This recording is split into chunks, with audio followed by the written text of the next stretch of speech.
Hello everyone, if you're new to my channel, consider liking and subscribing. It will make me feel wonderful if you do that. Thanks. By the way, I also have another Naruto and Luffy fanfiction channel. If you are interested, link is in the description. Pirate King, Redux, by PRSN 110. Being a lone Pirate King is empty, and so Luffy does what he does best, make the impossible possible, with the help of a friend, of course. What will happen to the world of One Piece if a Pirate King takes it by storm? The warlord of my channel are Zach Travis, Garrick Russell, Ben Brownlee, Case Clark, Tristan Ward, KSGPL4YZ, Brian McKenzie. Join the channel membership if you will like to support the channel. Adios. The sea was peaceful. Unsettlingly so. The New World was often too turbulent to enjoy the weather like this. A seagull caught above his head, riding the tranquil breeze through the clear skies. Luffy watched it hover in place, pointlessly trying to fight the winds for a few seconds before giving up and turning around to soar away. His lips quirked up briefly, before returning to a neutral position once more. Monkey D. Luffy was surprisingly small, considering his status as the Pirate King. At a mere 177 centimeters, 5 feet 10 inches, his lean body was hardly defined with muscle at all. He had found it quite difficult to pack on any muscle after becoming rubber. He wore his signature straw hat atop his head, a mess of scruffy black hair tangled underneath. His upper body was covered with only a red coat, the sleeves rustling gently in the cool breeze. He'd kept his jean shorts and sandals from the early days of his adventure. It was a comfortable style, and he felt it suited him. His seat on the figurehead of the Thousand Sunny was where he'd been spending most of his days. It was his special seat, and the only thing left from a time long past. That the ship was still in near perfect condition was a huge testament to Frankie's skills, especially considering Luffy had been the only one taking care of and sailing it for the past 6 years. It had taken a while to learn how to do so, but he wanted to. Needed to, really. It was the only thing he still had of his crew. Luffy sighed and patted the lion's head, before hopping down and walking slowly to the navigation room. He double-checked his course on the eternal pose, nodding in satisfaction. The calm weather had allowed him to take a break from monitoring his direction without straying too far. After making the necessary adjustments to keep himself well on track, he went back to his sleeping quarters and sat down on his hammock. He had a bed. Frankie wasn't one to skimp out on anything, but it felt too lonely. The hammock hugged his sides in a warm embrace whenever he used it, and so Luffy quickly made the change. In a glass box sitting on his desk, Luffy saw the Vivre card flitting in the direction he had set sail. Good. That meant the person he was looking for was still there. In the short span of a few hours, the island appeared over the horizon. Well, not exactly an island per se, more like a technological masterpiece. Egghead. His final destination. Luffy pulled into the docks and moored his ship swiftly, having had a lot of practice doing so. Now that he was on the island, he had pinpointed the presence that he was searching for. He began heading in that direction. Instead of the presence he was looking for, a different one emerged from the center chamber and met him halfway. Luffy gave him a nod out of politeness. Pirate King Luffy, welcome to Egghead. It's been a while, has it not? The tall figure said. Luffy smiled softly. Good to see you, Shaka. I'm here for Dr. Vegapunk. Is he busy? Luffy asked. Shaka nodded, turning around and motioning for Luffy to follow. He did so without hesitation. Soon enough, Luffy was standing in front of the genius inventor. The little satellite on his head spun in happiness. Dr. Vegapunk smiled at the boy. No, the man. Luffy, he exclaimed. Seeing Luffy's expression, he settled down quickly and went straight into business. What can I do you for? He asked seriously. The Pirate King didn't often do anything these days, merely drift along and lose himself in his memories. To see the man here was a surprise, and Vegapunk wasn't sure he'd like hearing what Luffy had to say. Luffy nodded in appreciation, glad to have the niceties out of the way. He hadn't been his normal self for a while now, unable to truly enjoy the ultimate freedom he'd gained for so long. But hopefully that was about to change. I want to ask you to try making something for me, Luffy said. I want to see my Nakama again. The silence was palpable. Vegapunk stared at Luffy's face, searching his eyes for the answers he was looking for. Seemingly finding what he was seeking, Vegapunk sighed and turned away. I can't bring back, or even contact the dead. That's impossible for now, even with devil fruit technology, he sighed. Holding up a hand to preemptively stop any protests Luffy may have had, he closed his eyes and winced. I do have an idea, though. It'll be dangerous, and I may even end up killing you because of it. Luffy grinned. That's all I ask for. Any chance is better than none, he said, his grin widening to epic proportions. What's the point of living if it's not with my most precious people? He muttered. Dr. Vegapunk shook his head ruefully, already having known the answer even before Luffy said anything. He walked over to his computer and entered a passcode. As he was searching through his files, he began to explain. I've had an idea on the back burner for a while now. The Toki Toki no Mi that had sent Momonosuke-san into the future. It's been said that time can only move in a single direction. That means that only one-way trips are possible, and that's to go farther into the timeline. What's happened in the past is already set in stone, Vegapunk explained. He finally found the blueprints he was searching for. I've been experimenting, trying to see if the reverse is actually possible. The only way this is true is through the multiverse theory. He turned around and saw as smoke began to fly out of Luffy's ears. He chuckled briefly. In simple terms, I've devised a way that could potentially send you back in time. To the start of your adventure, if you so choose. However, be warned. This is a completely different timeline I'm sending you to. You will no longer be the person you are today. It will be your 17-year-old self. The only thing that stays are your memories, that's it, Vegapunk warned. Luffy's grin covered his entire face, rubbery lips stretching to epic proportions. Soon enough, he began to laugh loudly. She, that's perfect. I don't need my strength. I know how to get stronger. Luffy guffawed, overjoyed. He would see his nakama again. Tears started welling in his eyes, the situation truly sinking in. His laughs died down, but the grin could not be wiped away. I'll really get to see them again. Vegapunk smiled. He knew the boy. He understood that this was well and truly the only option he would accept, even with a high chance of death. Vegapunk turned back to his computer, noting the complexity of his old blueprint. He began making minor adjustments as he saw fit. Give me 3 days. I'll have it ready for you by then, he said, now absorbed in his work. Luffy nodded and stalked away, knowing better than to interrupt. He wouldn't spoil any chance at seeing his nakama again. It was an excruciatingly long 3 days for Luffy. He bounced around Egghead, finding all sorts of odd and incomplete experiments that he didn't get to see on his first visit. Whenever he got hungry, he ran back to the Thousand Sunny and ate there. He stocked up before heading over here, and there was only him. Meaning, the whole storage that could store enough food for 20 people sailing for 3 months was solely for him. It was unfortunate that he didn't have Sanji anymore, but Luffy had quickly learned how to use the stove. As long as his meat was cooked, he would eat it. Even though it was often burnt, he didn't mind too much. Sanji. His cook. Luffy's grin fell into a morose frown as he thought about his cook. He really missed the blonde pervert. But wait, he was going to see him again, and soon. Luffy felt a small pulse of emitted armament haki. He figured that would only be done as a signal, considering this place was relatively peaceful these days. He quickly dashed over to where he felt the pulse, his excitement hitting its peak. It was time. Vegapunk smiled as he saw Luffy come into view. He didn't have any need to learn haki, so he couldn't sense Luffy like Shaka could. He could only rely on his technology and eyesight. Luffy, it's finished, he proclaimed, holding up a strange helmet.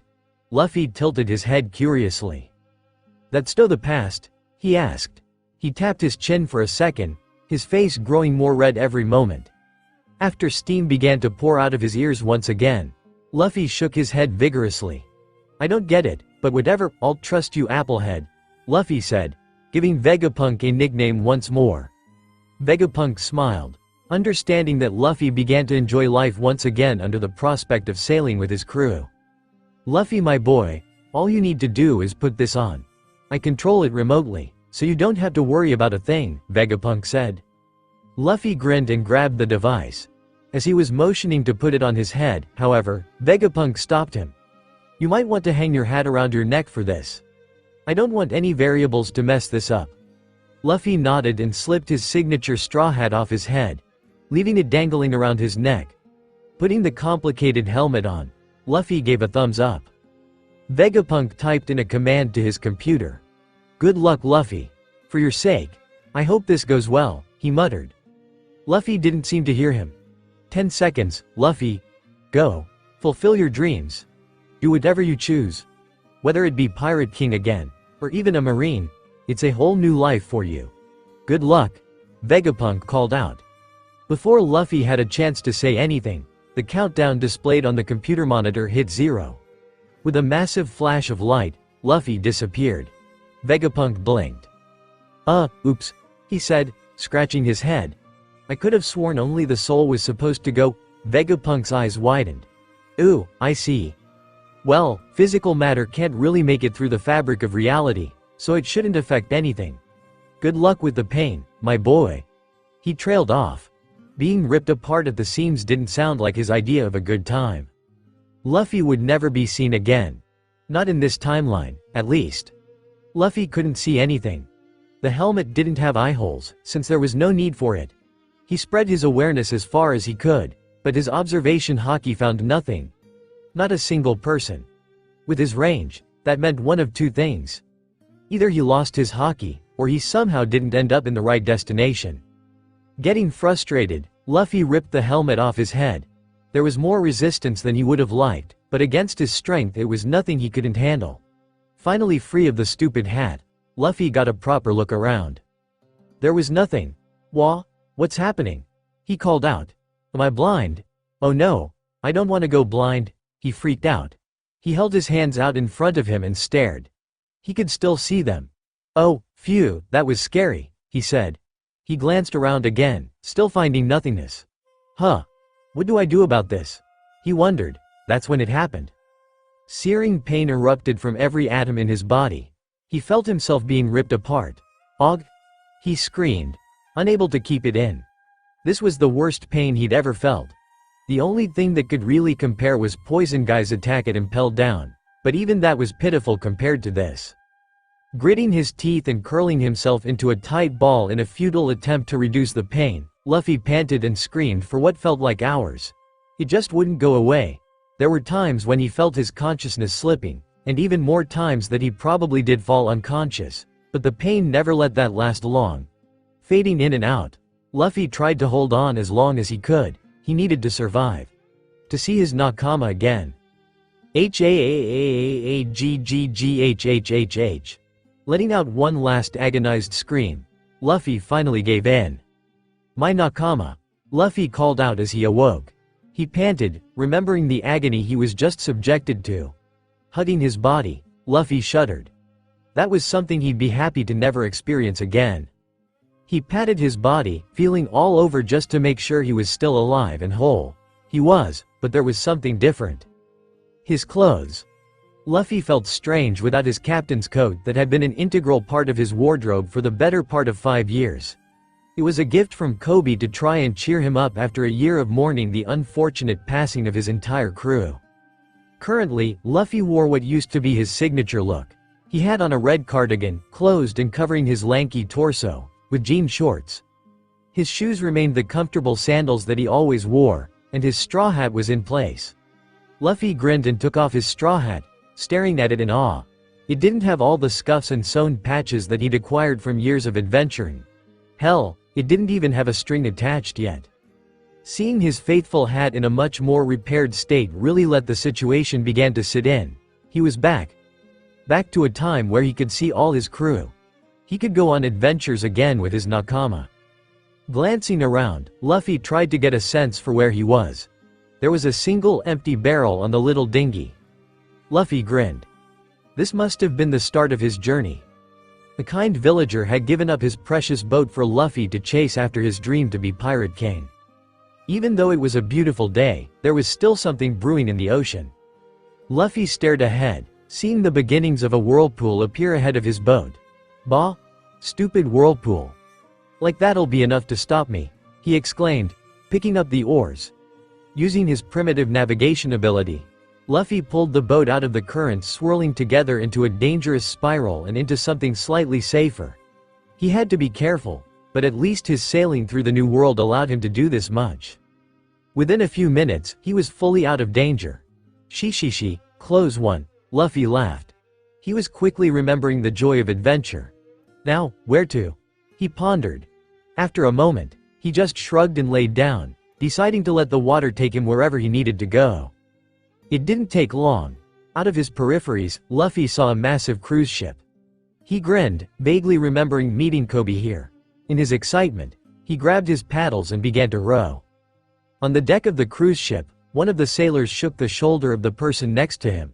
Look, a kid in a boat. He's got a barrel. Do y'all think he'd be willing to share? He asked. The other guy shrugged. Dunno, but he's headed this way. Might as well ask, he responded. Luffy pulled up to the side of the boat and waved. Hi, he shouted. I'm Monkey D. Luffy, nice to meetcha, the sailors smiled. I'm Kenji. This one goes by Tachi. Wanna come aboard? He asked. Luffy grinned in response. He grabbed his barrel and leapt up, easily clearing the height of the ship. The two sailors stared, shell-shocked. Whoa. You're crazy, kid. Luffy chuckled. Yeah, I'm pretty strong, he said. He opened his barrel, showing that it was empty. I ran out of food a bit ago. Do you guys have any left over? He asked. The two sailors glanced at each other before shrugging. Yeah, we got some stuff I guess, Kenji said. Was kinda hoping for some booze, though. Luffy laughed. Shi, I don't drink. Guess I forgot to stock up on alcohol for any future crewmates. Whoops, he said. The two sailors tilted their heads. Crewmates? What do you mean? Tachi questioned. Oh, I guess I forgot to say it. My name is Monkey D. Luffy, Pirate King, he claimed. The sailors glanced at the small dinghy with nothing on it, then back at Luffy. Then they began to laugh. Ha ha ha, oh, that was a good one, kid, Kenji laughed. Look, I've done my fair share of playing pirate as a kid too, but don't you think you need an actual ship to be calling yourself Pirate King? He said. Luffy pouted. I swear, I'm not playing, I am actually a pirate, he claimed childishly. Kenji nodded accommodatingly. Of course. Sorry to have doubted you, Pirate-san, he said. As he was about to continue, there was a shout from the crow's nest. Pirates! Starboard! Looks like Iron Mace Alvida's ship, came the call. Panic immediately ensued. Guests were screaming and trying to run away, hiding in all sorts of nooks and crannies. The sailors were trying to restore order, but it seemed impossible. Kenji glanced over to Luffy, who was walking around curiously, observing the ship and its inhabitants. Luffy, might want to head below deck. Alvida is a terror around these parts. If you're lucky, you can avoid them, he shouted. Luffy shrugged him off. Nah, the whale's weak. I don't need to worry about her. Luffy paused for a second. Nay, if I fight her off, can I take some meat to go? Gotta fill my barrel? Luffy said excitedly. Kenji's jaw dropped. Was this kid for real? Kid, this isn't the time to be playing around. You're taking the joke too far, stay safe. Go below deck. He tried to persuade again. Luffy stuck his tongue out childishly. Don't wanna, he sassed. Then he pointed over to the side of the ship. Sides, it's too late anyway. Kenji's heart shook as he saw a hook dig into the side of the cruise ship. He knew what was coming from here, and it wasn't gonna be pretty. He just hoped he could make it out of this alive. Luffy saw the fear on Kenji's face, clear as day. Why are you scared? Are you a coward? I hate cowards. Shi. Luffy laughed uproariously. Kenji's head whipped over to Luffy. Kid, just because you're delusional doesn't mean I need to be, he retorted, starting to back away from where he knew the pirates were coming from. Raagh, came a shout from over the side of the ship. A number of pirates made their ascent, finally boarding the cruise ship. Let's go, boys. This boat should be rich. One of them shouted. Kenji knew it was his job to stand his ground, to protect the passengers. But he couldn't. His legs were shaking too bad. His heart was pounding in his ears. He knew it was over for himself now. Luffy stepped in front of him and pointed at the Alvida pirates. You guys are making my new friend scared. Either leave or I'll make you, he said. The onlead was laughter. What are you gonna do? One of the pirates sneered, holding up his saber. Make us die from laughter. He guffawed, the other pirates joining in. Luffy frowned. Nah. I gave you a way out. I guess I'll just kick you off then, he said. He took a few steps forward, cracking his knuckles and his neck menacingly, before disappearing from view. Kenji blanched. What kind of speed does that kid have? He wondered. He didn't have any time to think on it, though, since a mere moment later all the pirates flew backwards and over the edge of the ship.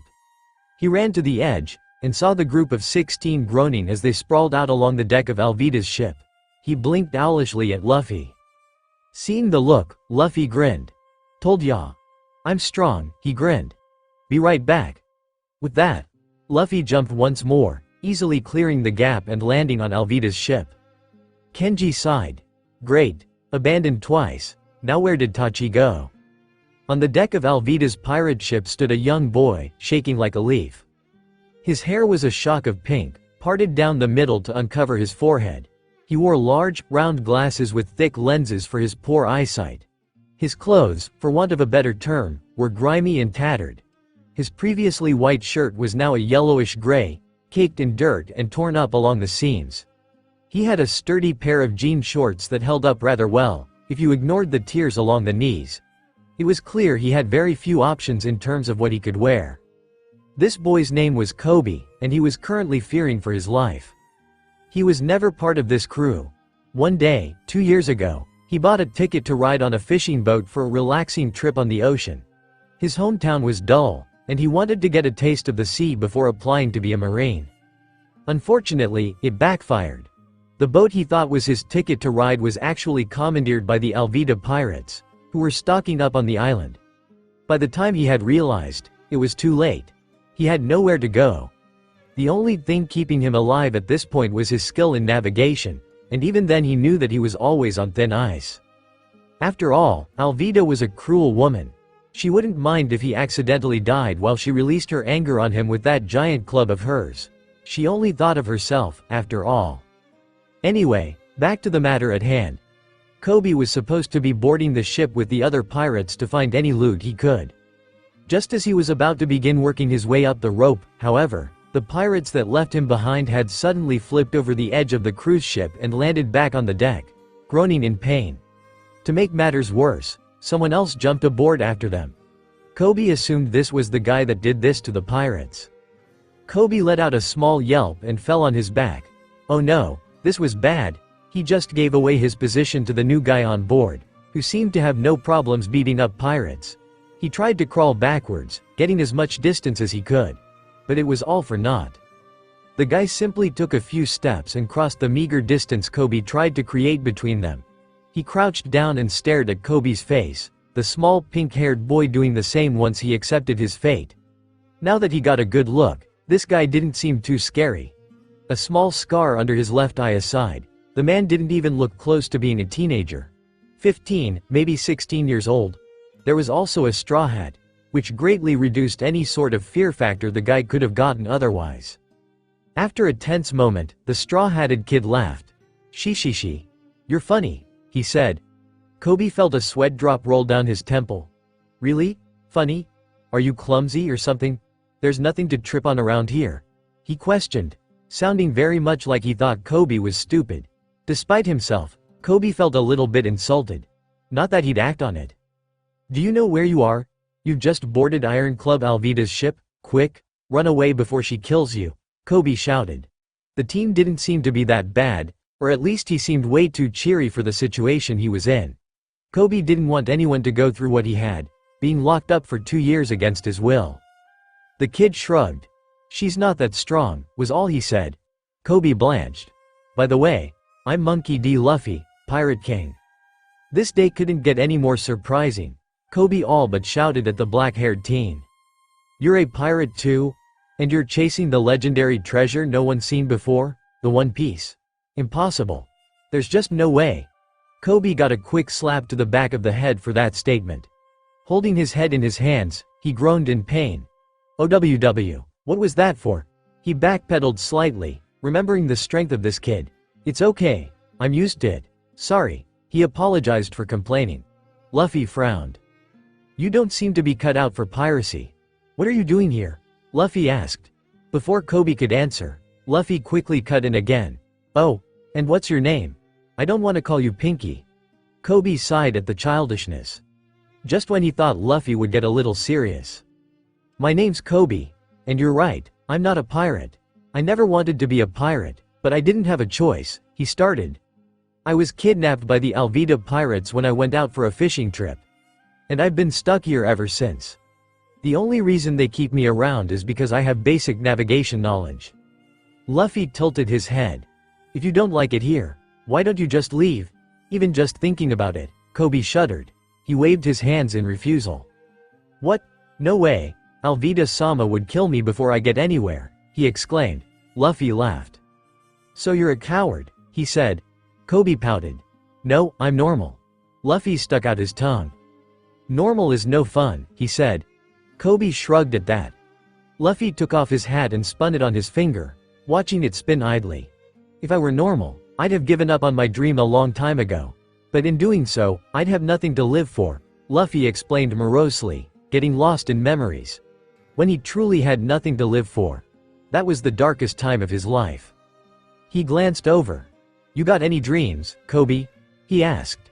He knew the answer, but it's important to declare wants and dreams out loud. Luffy remembered Robin's declaration. It was something that had to be said. Thoughts were useless in terms of one's deepest desires. Only by truly believing in them and shouting them to the heavens could someone really take their first step forward. Koby paused for a moment, thinking on his dream. Well, I do, but it's stupid, he muttered. Luffy frowned. There's no such thing as a stupid dream, he claimed. Koby's eyes widened. Then, do you really think I could do it? Become a marine, I mean. Luffy stared at Koby for an agonizingly long time. Koby started sweating, already regretting saying anything. Then Luffy smiled, a full, toothy grin. If that's what you want, then go after it. Can or can't doesn't matter. It's about conviction. He put his hat back on his head and stood up, turning around to start looking for Alvida, and maybe meet. Koby stared at Luffy's back in awe. He'd never had anyone believe in his dream before. He stood up too, staring into the sky. Yeah. I want to do it. I'll become a marine, and I'll capture bad guys, like Alvida-sama. No, just Alvida, he declared. Luffy tilted his hat down and grinned, proud of Koby. The moment was ruined by a heavy thud. The deck splintered violently under the weight of the massive woman that just landed. It was Alvida. Who are you gonna capture, Koby? She snarled, lifting her mace menacingly. Who's the most beautiful woman on the seas? She said threateningly. Koby shook and stammered out a response. She looked around the deck, seeing the sprawled-out members of her crew. So this is why it was taking so long. Was it pirate hunter Zoro? She wondered aloud, continuing her scan. She found a boy in a straw hat looking at her with half-lidded eyes, clearly bored. She growled. You're not pirate hunter Zoro. Luffy tee away. The lack of swords? He asked mockingly. He looked over at Koby. Hey Koby, this fat tub of lard is Alvida, right? He asked nonchalantly. Koby's jaw dropped. He tried to warn Luffy for a brief moment, before he remembered Luffy's previous words. Koby wanted to be strong, and fight for his dream for once in his life. So he took a deep breath and braced himself. Alvida is the fattest, ugliest pirate I've ever seen on the sea, he screamed. Voice just a little bit too pitchy to sound brave or cool. But he had committed to fighting, and he would see it through. Luffy laughed proudly. That's right Koby, he chortled. Alvida grew red with pure rage. Koby, I'll kill you, she shrieked, charging with her club raised. Koby gulped and clamped his eyes shut in fear. This is it. It's all over for me. At least I got to stand up for myself this one time. Koby thought fearfully. He braced himself for impact, but after a while curiosity got the better of him. He pried open one eye and peeked timidly. Standing in front of him, still laughing, was Luffy. Held up in his right hand was the spiked club Alvida used as a weapon. Across from Luffy was Alvida herself, now with both hands on the handle of the club. It was clear she was putting in as much effort as she could, since her hands and the club were shaking violently, trying to slam down into the sturdy pillar that was Luffy. Not even thinking about danger at the moment, Luffy just kept on laughing. You did great, Koby, Now leave the rest to me, he said. Turning back to Alvida, he brought his free hand back and stepped forward, driving his fist directly into her gut. He let go of the club at the same time, which meant there was nothing stopping her from flying. Somehow, Koby just watched Luffy launch a fat whale of a woman 20 feet in the air and much farther in distance, with nothing but a single punch. Even as Luffy started to walk away, Koby remained slack-jawed at what seemed like an impossible feat. After a few steps, Luffy looked over his shoulder. "Well, you coming?" he asked. Startled, Koby began to follow. As he jogged to catch up, Koby stared at Luffy. "If you don't mind me asking, where are you headed?" Luffy looked down at Koby and grinned. "Shell's Town. I hear there's a cool pirate hunter there." "Pirate hunter?" Koby asked. His face paled quickly. "Wait, you don't mean Roronoa Zoro, the demonic pirate hunter that wields 3 swords?" Luffy nodded. "Impossible. He hunts down pirates for a living. Why would he join a pirate? Let alone an unknown like yourself?" He rambled. Luffy sighed and slapped the back of his head. "OWW. What was that for?" "Because I felt like it." They made it to the lifeboats. Before Koby could begin lowering one, Luffy perked up. He quickly grabbed a hold of Koby's arm and leapt. "Ah!" Koby let out a small shriek as they traveled through the air. They landed roughly on a boat already in the water. Koby took a few deep breaths, trying to calm himself. "What the hell was that about?" he shouted. Looking up, he saw Luffy smiling at the other person in the boat. It was a woman with orange hair, and she looked a few years older than Luffy himself. Did they know each other? Luffy could immediately feel Nami's presence. He wasn't looking out for it before, never even knew they were this near each other at the start of his adventure, but he could tell who it was no matter what. It was his precious navigator, someone he would trust with his life. Before he even knew what he was doing, he grabbed Koby's arm and jumped to the boat Nami got for herself. He made sure not to land on the treasure. She needed it, after all. He got a good look at Nami for the first time in over 6 years. She looked slightly different, younger. Her orange hair was short, not even reaching her shoulders. She was clad in a white and blue striped short-sleeved shirt, the left sleeve of which he knew was just barely covering Arlong's tattoo. Clad in an orange miniskirt, Luffy truly wondered where she stored anything on her person. He knew from personal experience that she somehow kept everything she needed, such as her collapsible staff, compass, money, and various treasures. That question was irrelevant, because Nami was back. She was here, right in front of him. He wanted to hug her so bad, to never let go, to never let her die, but he couldn't, not yet. So instead, he settled on just enjoying her presence. He smiled softly at her, his eyes almost tearing up. "I'm Luffy," he introduced himself. There was nothing flamboyant or obnoxious about it. He didn't declare himself Pirate King, nor did he give his last name. There was no need to. Soon enough, they would be sailing together again anyway. Besides, she would probably try to strangle him if he declared himself a pirate. He realized he was acting strange, but he couldn't help himself. She raised an eyebrow at him and sighed, annoyed. "Nami." She set a course and they were off. "Why are you in my boat anyway?" she asked, quickly pulling her treasure closer to herself. Nami gave him an untrusting glare.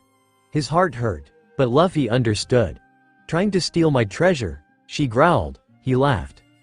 "Nope. I don't need it." He laughed. "You're a good navigator and a good person."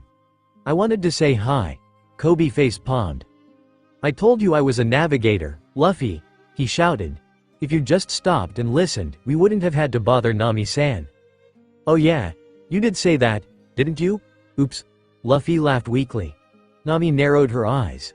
How did he know she was a navigator? Luffy's eyes brightened once more. "Oh yeah? We have to make a stop at Shell's Town? Do you mind bringing us?" he asked bluntly. Nami gaped at the audacity of this guy. "You're serious? You jump on my boat and ask me to be your ferry?" she clarified. Luffy nodded, unperturbed. Sighing, she said, "Well, you're in luck. I happen to be headed that way myself." Luffy grinned. "I expect you to pay me back, though," she said.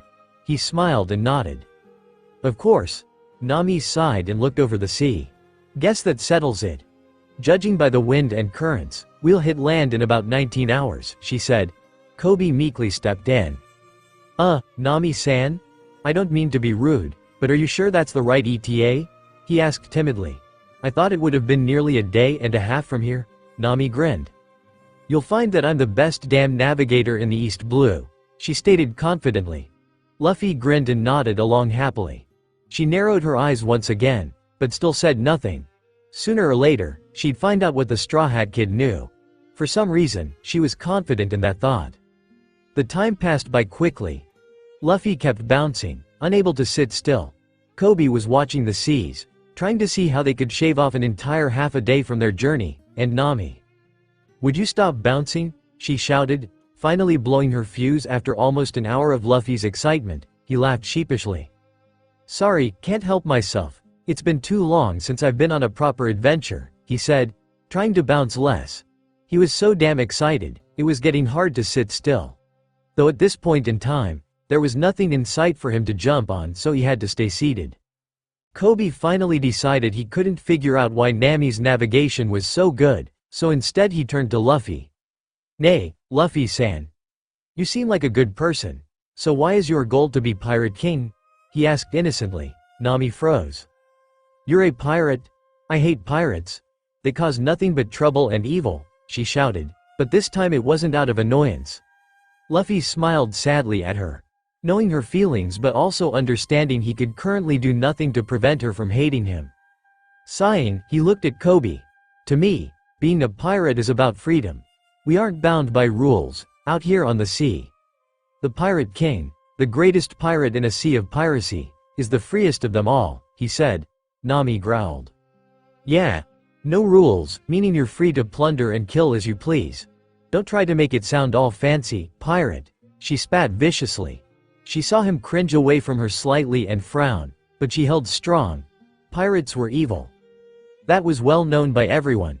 She merely had a closer look at their evil, so she understood it better. Luffy tried to stay strong, to not take Nami's words to heart. He knew that it was because of her situation, so he didn't hold it against her. That didn't mean it didn't hurt, though. Oh, it stung. He took a deep breath to calm himself. A lot of pirates are evil. I know this. I also know that a lot of Marines are evil. So why do people love Marines? Luffy asked. Koby interrupted. There's no way. Marines are justice. They have to uphold the law and protect the innocents. How could they let evil people into their ranks? He asked. Luffy shrugged. Pausing for a moment, Luffy gathered his thoughts. I'm no good at this thinking stuff, but I do know that some people can't be who they want to be, so they have to choose an alternative. Like Koby. He'd be considered a pirate by the world government, despite being Alvida's slave instead. Looking up to the sky, he pondered on his own situation. I've never really thought about it, but I guess knowing my family I'd have to either be a Marine or a criminal. Or dead. He chuckled. And there's no way in hell I'm being a Marine. Stupid Gramps. Nami was still scowling, but it lightened a little bit. Victim of Searstance, huh? She rubbed her shoulder, her tattoo covered by her sleeve. Whatever, I still don't trust you. Too cavalier with calling yourself a pirate. Luffy's head cocked to the side. What's cavalier? Can I eat it? He suddenly perked up. Oh, I remember, it's fish eggs. Right? Nami punched him in the head. Pipe down, idiot. That's caviar. Cavalier means nonchalant, she explained. Luffy still looked clueless. Do you have any vocabulary? She questioned. He shrugged helplessly. It means carefree or offhand, something like that. Please tell me you get that at least, she grouched. Luffy let out a drawn-out, oh, finally understanding. She sighed and plopped back down next to her treasure. Why am I even bothering with a pirate? Finally, the crew made it to Shell's town. Like Nami said, it only took 4.5 hours. Koby was amazed, but for some reason it seemed like Luffy had expected it. Like Hime, who he seemingly met only a few hours ago. Who, might I add, also currently hated Luffy. It was a mystery for Koby to solve another day, he supposed. Luffy leapt off the boat with a whoop. Nami and Koby followed shortly after, exiting the boat much more calmly. Once on land, Koby bowed to Luffy. It's been a fun journey so far, Luffy-san. But this is where we part ways. There's a marine base on this island, so I'm thinking of applying to be a marine here, which means we'll likely be enemies the next time we see each other. He held the bow, waiting for a response. There was nothing. He risked a glance up, only to see Luffy well down the street. "Hey, Luffy-san. Wait up," he called out, racing to catch up. Luffy glanced briefly at Koby. "You want to be a marine, right? Where do you suppose they'd lock up Zoro?" he asked. As soon as he uttered the name, the townspeople milling about reacted with fear. Flinching and nearly hiding away, the road became a mad scramble for safety. Looking around at the panicked villagers, Luffy laughed. "Man, his reputation is really crazy, huh?" Koby facepalmed. "That's what I've been trying to tell you. This guy's a demon incarnate. It's not a good idea to try to recruit him." He sighed in resignation. "But of course, you'll never listen. Anyway, I heard that this marine base is headed by Captain Axehand Morgan." Koby didn't even get to finish his sentence before pandemonium broke out. Villagers had a violent, primal reaction to the name Morgan. Koby stared on in confusion. "I get reacting like that for Zoro, but why would they do that for the Marines?" he wondered. Luffy laughed. "Maybe it's just a fun game they're playing," he guessed. His laughter died down, but his smile never faded. "Besides, Marines versus pirates is super black and white. This is the real world, where anyone can be anything. So maybe this mango guy isn't one of the good ones," Luffy explained. Koby's sweat dropped at the casual butchering of Morgan's name, but understood the gist. Luffy wandered off once more, zeroing in on Zoro's presence through his observation haki. He was really glad his haki remained usable, despite his body being unbelievably weak at the moment. At least there was something from the future to reaffirm that what he experienced with his crew was real. Walking ever closer to the execution yard in which Zoro was held, Luffy got lost in his memories once again. Zoro was his first mate, his most loyal companion. Zoro was the one that would always understand Luffy, whether or not words were spoken. Luffy had dearly missed his presence, the calm ocean of Zoro's resolve, and even just their silent support of each other's ideals. Koby trailed behind Luffy, wondering why the boisterous boys suddenly got so quiet. The straw-hatted teen looked serious, though, so he didn't want to interrupt. Luffy stopped sharply, pausing in the middle of the road. Koby stumbled, nearly colliding directly with his back. "We're here," Luffy muttered. In front of them stood a massive wall, probably close to 4 meters tall. It was attached to the side of the marine base of the island, and enclosed a large courtyard, likely used for either training or public executions. "What do you mean?" Koby asked curiously. He looked over. "Why would they have Zoro out in the open like this? That would be too big a risk." Luffy ignored Koby and hopped up to the wall they stood in front of, clearing it easily. He landed softly on his feet atop the wall and stared into the courtyard. More specifically, at the man that had been tied up. Seeing that his words had no effect, Koby scrambled up the wall in an impressive display of athleticism for the small boy. Hooking his arms over the wall, Koby could finally see into the clearing. He gasped. "That bandana! The green hair and Haramaki! It really is Zoro!" he all but shouted. The man tied on the cross whipped his head in their direction, glaring fiercely. "Oi! You too! Scram! You're getting on my nerves!" the bound man called out. Luffy laughed, but Koby nearly fell off the wall in fright. "Gah, Luffy-san, surely you don't want to recruit this guy? I mean, he's tied up. He had to have done something bad to be there, right?" Koby stuttered out. Luffy shrugged. "How should I know?" he asked. Then he looked over at the marine building. "But Marlowe is the captain here. Seems like he might not be a fair judge," he said. Koby blinked, then nodded in agreement. "Yeah, I guess you're right." He looked down sadly. "I hope they're wrong about him. Marines should be there to protect the innocent. They're supposed to uphold justice," he sighed. A shuffling noise off to his side caught Koby's attention. He craned his head back to see what the commotion was. It was a little girl, holding a plate with 2 onigiri and dragging a ladder behind her. She set down the plate gingerly and propped up the ladder, leaning it against the wall. Picking up the plate, she began the climb to the other side of the wall. Luffy grinned, seeing her determination. The girl was just a child, but even she fought against Migby's rule as Marine Captain. He liked her. Koby gaped. "Luffy, you gotta stop her. She could get hurt, or killed," he whispered desperately.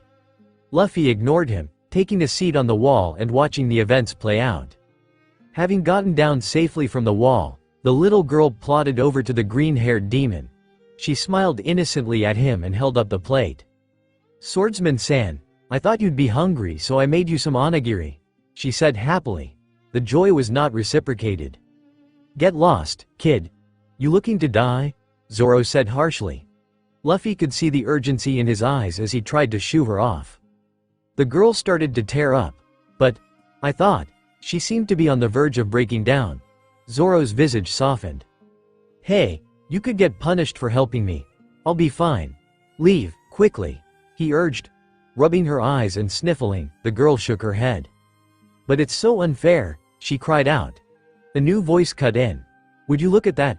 Scary Zoro, the big bad swordsman, is making a little girl cry. I think I'm doing the world a service by locking you up for a month." Both Zoro and the girl turned their attention to the double doors leading into the marine base. They were being held open by two marines, a blonde teenager stepping through as though he were some kind of royalty. Zoro scoffed in his direction, eyeing him up and down in disdain. The teenager was wearing a deep purple suit that looked incredibly expensive. Probably from the people's absurd taxes, Zoro thought. Instead of an undershirt, the blonde menace was wearing a long-sleeved Hawaiian shirt, unbuttoned to show off his hairless chest. His shoes matched the undershirt he was wearing, gaudy and ugly. The kid had a swagger to his step that was truly confusing. It was like he was intentionally walking bull-legged as a sign of dominance. He just ended up looking stupid, to be honest. He sauntered over to the two in the middle of the courtyard, taking an agonizingly long time. Zoro rolled his eyes. When he finally made it, the teen leaned over the little girl and saw the plate of onigiri. "Oh, trying to feed the prisoner? Don't you know that helping him is grounds for execution?" he drawled obnoxiously, pointing over at a sign that said just that.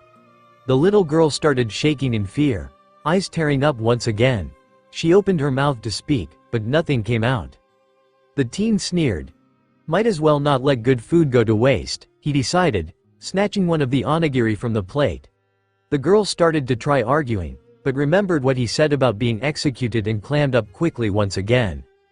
The blonde teen bit down on the onigiri, before grimacing and immediately spitting it out. "Bleg! What's in this? Sugar?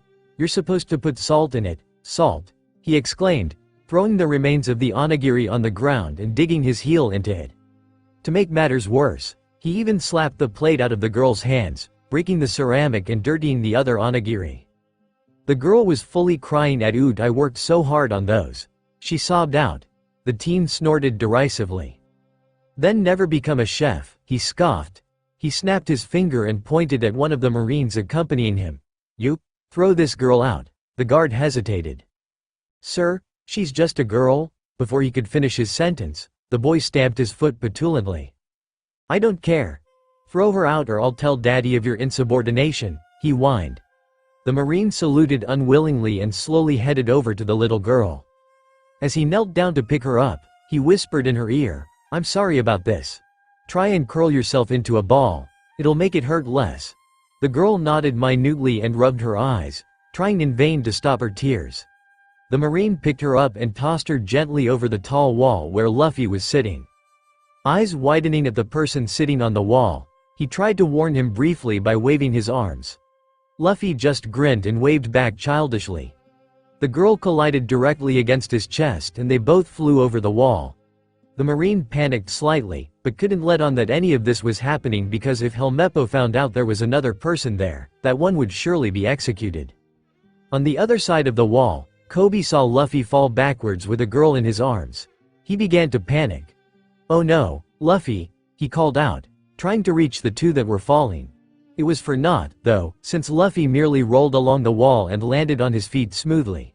He set down the crying girl and pat her head softly. "You're okay now, little one," Luffy whispered softly.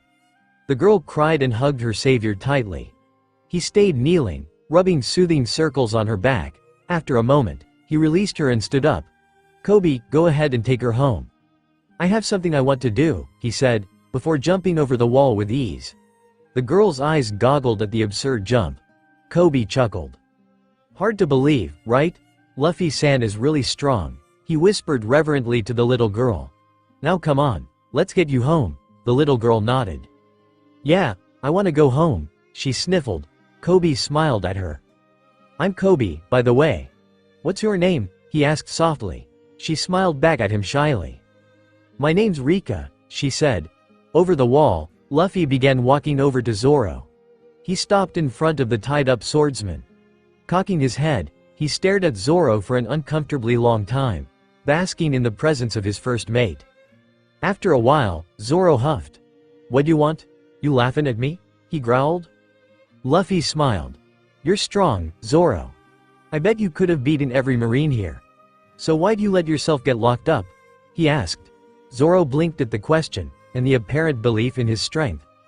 You've heard of me. It wasn't a question, but a statement. I hunt pirates for money. If I became an outlaw, my source of income would be impossible, he said callously. Luffy tilted his head. No, Zoro growled at the short answer. That's not it. You wouldn't care about something like that. What's the real reason? The swordsman scoffed. Why should I tell you? He asked gruffly. Luffy grinned. 'Cause I'm curious about my first mate, he said. First mate? You're a pirate, he said. He looked down at his hip, where his swords should have been. I have a dream. Don't put me in the same league as you, S. I won't just throw it away to become a criminal. Luffy was unperturbed. Well then, I'll be back, he called out, turning around. Zoro stopped him. Wait, he called out. Luffy turned around curiously. That onigiri. Can you give it to me? He asked. Luffy stared at the smushed pile of rice and salmon. Are you sure? It's more mud than food, he questioned. Zoro growled again. Just give it to me, idiot, he said. Luffy shrugged and picked it up, tossing it into Zoro's open mouth. After battling with the taste for a while, the blonde freak was partially right. Sugar wasn't too great in onigiri, not to mention the mud. He swallowed heavily. Coughing a little bit, he turned to Luffy. It was delicious. The best thing I ever had. Tell the girl that for me, would ya? He said. Luffy grinned once more. You got it, first mate, he cheered. Zoro scowled. I'm not joining you, he called out to the retreating black-haired teen. Luffy just waved back in response, hopping over the wall once more. Zoro sighed. Luffy didn't head back to where he felt Koby's presence immediately. Instead, he decided to snoop around for a bit. Locking onto Nami's presence, he tracked down where she was located. Unsurprisingly, she was in a slightly run-down bar. Deciding to see what she was up to, he headed in and walked straight to the bar, keeping an eye on her from the corner of his eye. Milk, he said to the bartender. Oh, and meat. Lots of it, raising an eyebrow but complying nonetheless. The tender served him on a glass of milk. The cook's gonna need a bit of time, but it'll be out shortly, he said. Luffy grinned and thanked the man. He heard some laughter around him, but he paid it no mind. Oi, kid! He heard someone call out to him. He turned to the right and saw a burly man in a leather jacket sitting next to him. He cocked his head to the side and pointed at himself, as if to ask, You mean me? The man scoffed. Yeah, you. This is no place for you to be hanging out. Come back when you've grown up a bit, he said. Luffy shrugged. Says you, he countered childishly before turning back to his milk. He drained the whole glass in a single gulp, sighing in contentment. Boy, that was some good milk, he exclaimed, tossing a few berry coins to the barkeep. The man nodded in appreciation, picking up the now empty glass and starting to wash it out. The man on Luffy's right growled dangerously. He slammed his fist into the wooden counter, causing it to splinter slightly. You think I'm playing, boy? This is the turf of the Clam Crew, the biggest bandit group on this island, he said menacingly. Luffy frowned. Oi, why'd you crack the table? I still need to eat on it, he whined, ignoring the second half of the bandit's statement. Nami, however, did not. Sighing in annoyance and wondering why she was interfering with whatever games this pirate was playing, the ginger woman stood up from her seat across the bar and made her way over. This place is a marine town, right? How'd bandits find their way here? She asked, putting on an odd expression. She leaned on the countertop, pushing out her bosom sultrily toward the bandit. She saw him eyeing her from across the bar, and figured this would be the best way to squeeze out information. Surely enough, it worked. The bandit had let his guard down. Bah, the captain of this base, Axehand, Morgan, cares more about his own status than anything on this island. As long as we pay tribute, we can do whatever, he said proudly. Nami smirked. Oh wow. You must have quite deep pockets then, she said with a wink. The bandit blushed and rubbed the back of his head. You'd be right, lassie. He blushed even harder, and, for a favor, I may even be willing to part with a bit of it, he exclaimed. Luffy was listening in the whole time. He knew what she was doing, and knew she was merely trying to find his hideout to rob him blind. But this was his navigator. She should have never had to even attempt to sell her body to get the money she was seeking. After he heard the last line from the bandit, who seemed to completely forget he was even there to begin with, Luffy snapped. A quick, uncontrolled burst of Conqueror's haki leaked out of him, his iron grip on its awe-inspiring power weakening in his rage. Luckily, he had enough of a grasp to not knock anyone out, but everyone could feel its effects. He was holding tightly onto the counter in an attempt to calm himself, but simply couldn't. The dense wood had completely caved in on itself, nearly exploding in a shower of splinters. He turned slowly at the bandit, who was now sweating profusely.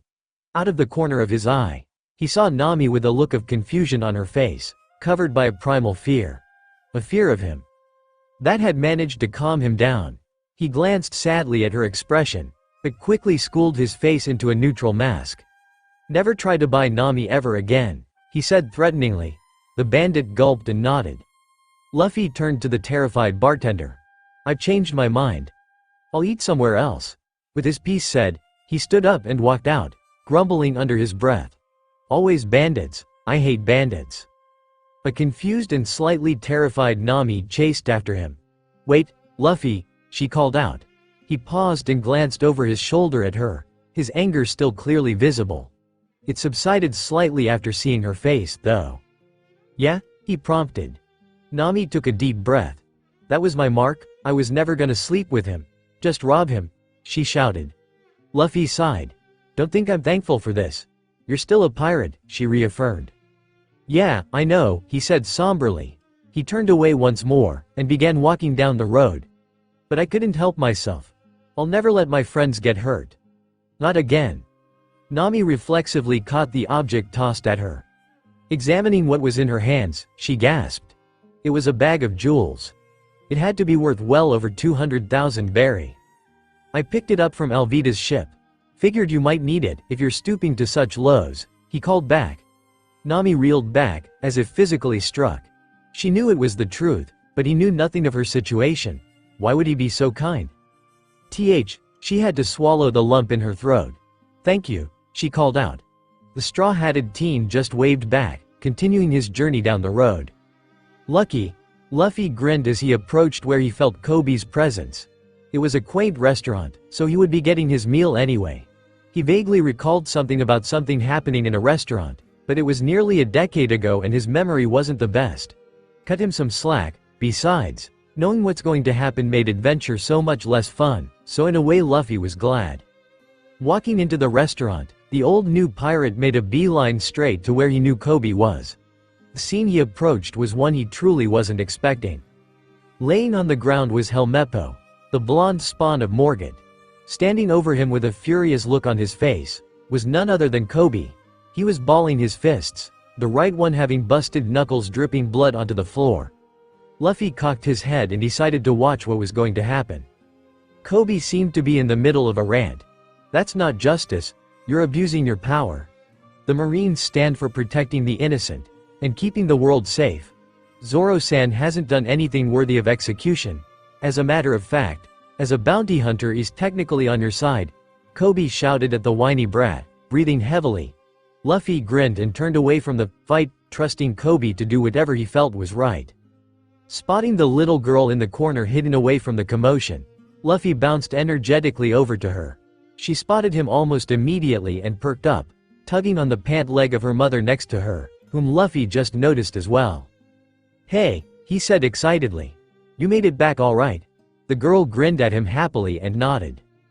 The girl's mother smiled softly at Luffy in appreciation. Rika here told me what you did for her. You have my sincerest thanks. My name is Ayame, by the way, she said. Luffy waved her off. I'm Luffy, and no need for thanks. I'm no hero. Ayame raised her eyebrow quizzically, but didn't push it. He perked up. Oh yeah? Zoro ate the onigiri. He said it was the best thing he ever had. Rika's eyes sparkled. Really? I'm glad. She smiled cutely. Luffy nodded, smiling back. He idly stood back with the mother-daughter pair as he watched Helmeppo run out of the restaurant, whimpering pathetically about how he'd get revenge. Luffy rolled his eyes at the weakling. Koby turned back to Ayame, about to apologize about the commotion he caused, before freezing momentarily at the sight of Luffy. His brain caught up quickly though and he ran over to greet the teen. Luffy, you're back. I don't know where you went, but you missed that marine guy coming in and causing a huge commotion. Koby rattled off. At that, he scratched his head apologetically. I'm sorry ma'am, my actions have caused some furniture to be broken and I caused a scene in your restaurant. D him off. No worries, dear. The chair and table can be replaced. I'm just glad you're alright. That Helmeppo can be a real piece of work sometimes. She trailed off. She snapped and looked over at Luffy. Aw, right. You weren't here for it. Helmeppo said he was going to execute Zoro in a few days. So Koby snapped and pulled him off after punching him, she explained somberly. Luffy grinned. Koby, I'm proud. I would've done the same thing, but probably with less words. She. He laughed. Koby laughed nervously as well, clearly embarrassed over his lack of tact. Well, the world isn't black and white, isn't it Luffy-san? He reaffirmed. Luffy grinned and gave a thumbs up. Luffy stretched his arms and legs slightly, before beginning to head back for the door. Well, I'm off then, he shouted, waving at the trio. They almost didn't respond, dazed with confusion. He just got there, after all. Koby held out a hand, as if reaching for the straw-hatted pirate. Wait, Luffy-san. Where are you going? He called out questioningly. Luffy paused to look at the pink kid. His white teeth brightened the room. I'm gonna get my first mate out of an execution, he claimed, before abruptly leaving. Koby was left standing there, jaw unhinged as he watched the door swing shut behind the pirate. Coming to his senses, Koby just shook his head incredulously. That guy's crazy, he muttered. Rika gave an affirmative chirp from behind him. He jumped, startled, as if just realizing that he wasn't alone. Ayame smiled softly. Let's just put our faith in him. He's a strong kid, she decided. At that, both Koby and Rika agreed. Luffy hummed as he jogged back over to the courtyard where Zoro was being held. His mood was much improved, the new situation putting the whole Nami debacle out of his mind. Easily clearing the wall once again with a single leap, Luffy waved enthusiastically at Zoro's bound form. The tied-up man grunted in irritation. Don't you have anything better to do? He questioned. Luffy chuckled amusedly, before sobering up. Zoro noticed the quick change in mood and quirked an eyebrow curiously. The lanky boy in front of him didn't seem the serious type. Luffy sighed and looked to the sky. The blonde weakling wants to execute you in 3 days, Luffy mentioned with feigned nonchalance. Zoro could see the anger brewing for some reason, but didn't quite understand it. A pirate? Being angry at someone for my sake? Why? Zoro shook off his idle thoughts, his anger growing at the thought of the punk that tied him up in the first place. So that's it, huh? He growled. Is that all I'm worth? He strained against the rope, but it was too thick for his weakened body to break. Luffy grinned at the act of defiance, and that smile got just a touch wider when he saw the ropes actually beginning to unravel. That was the strength of his first mate that would eventually be fostered into a disastrous force. He'd see to that himself. Nay, Zoro. You use swords, right? Got any idea where they're kept? He asked. This whole island was a stupidly short and quite frankly boring journey on his first adventure, so he remembered basically none of it. Zoro grunted, tilting his head at the massive marine building next to the pair. The blonde brat probably took them. He's your best bet, he said. Luffy nodded, then gave Zoro a thumbs up. Be right back, he shouted, crouching down in preparation. Just as Zoro was questioning the boy's sanity, he felt something shift in the air. He saw the teen grin, his eyes glinting with unseen power. Then, he jumped. Now, Zoro knew his own legs to be strong. He could likely even make it at least halfway up the massive marine building. But it was quite the tall structure, and somehow, Luffy overshot it. He watched the boy soar through the air, the ground cracking and mildly cratering from the impact. Before long, though, he saw, nay, heard the kid in the distance. OCRAAAAAP, came the fading voice, growing ever distant. Luffy appeared to panic as he flew up, way past where he needed to go. As he was flying by, he saw a rather ugly stone statue being erected. Ew, what's that ugly statue doing there? He questioned, seeing the ropes tied firmly around different sections to apply pressure evenly while lifting it. Then he appeared to remember his predicament. Oh yeah. Luffy snapped back into a fearful look. Helmeppo, he called out, continuing to speed through the air. Down below, Zoro wished he had a hand free just so that he could facepalm from the sheer idiocy of the boy claiming to be his captain. What an idiot, Zoro muttered. Luffy's panicked screaming came to a swift halt, followed by laughter. Just kidding, he called out, stretching his hand impossibly far and grabbing one of the ropes attached to the statue. His hand firmly in place, he retracted his body toward it and slingshot his way back to the roof. Landing dramatically, he grinned at the group of Marines he saw standing in shock. The moment was ruined by a loud crack.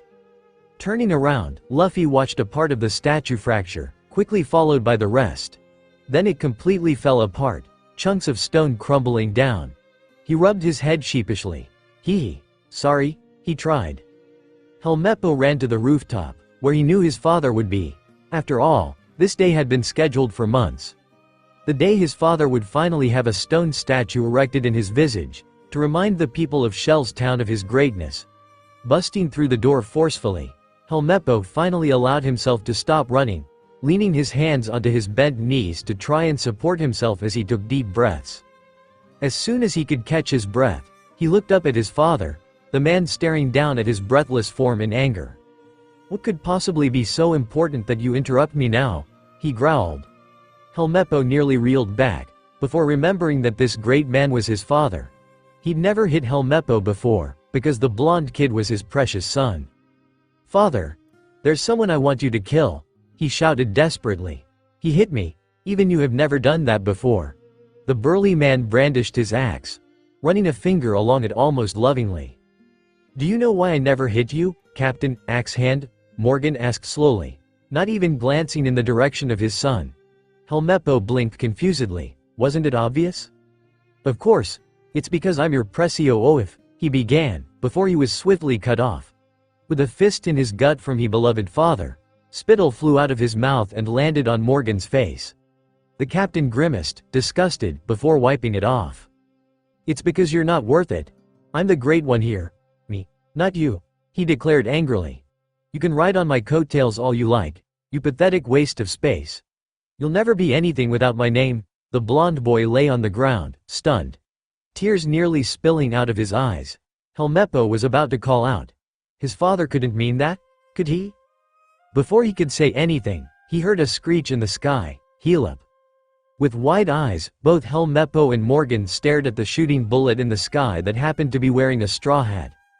Their eyes widened even further when they saw his arm stretch over 4 meters to grab onto a rope holding the statue in place.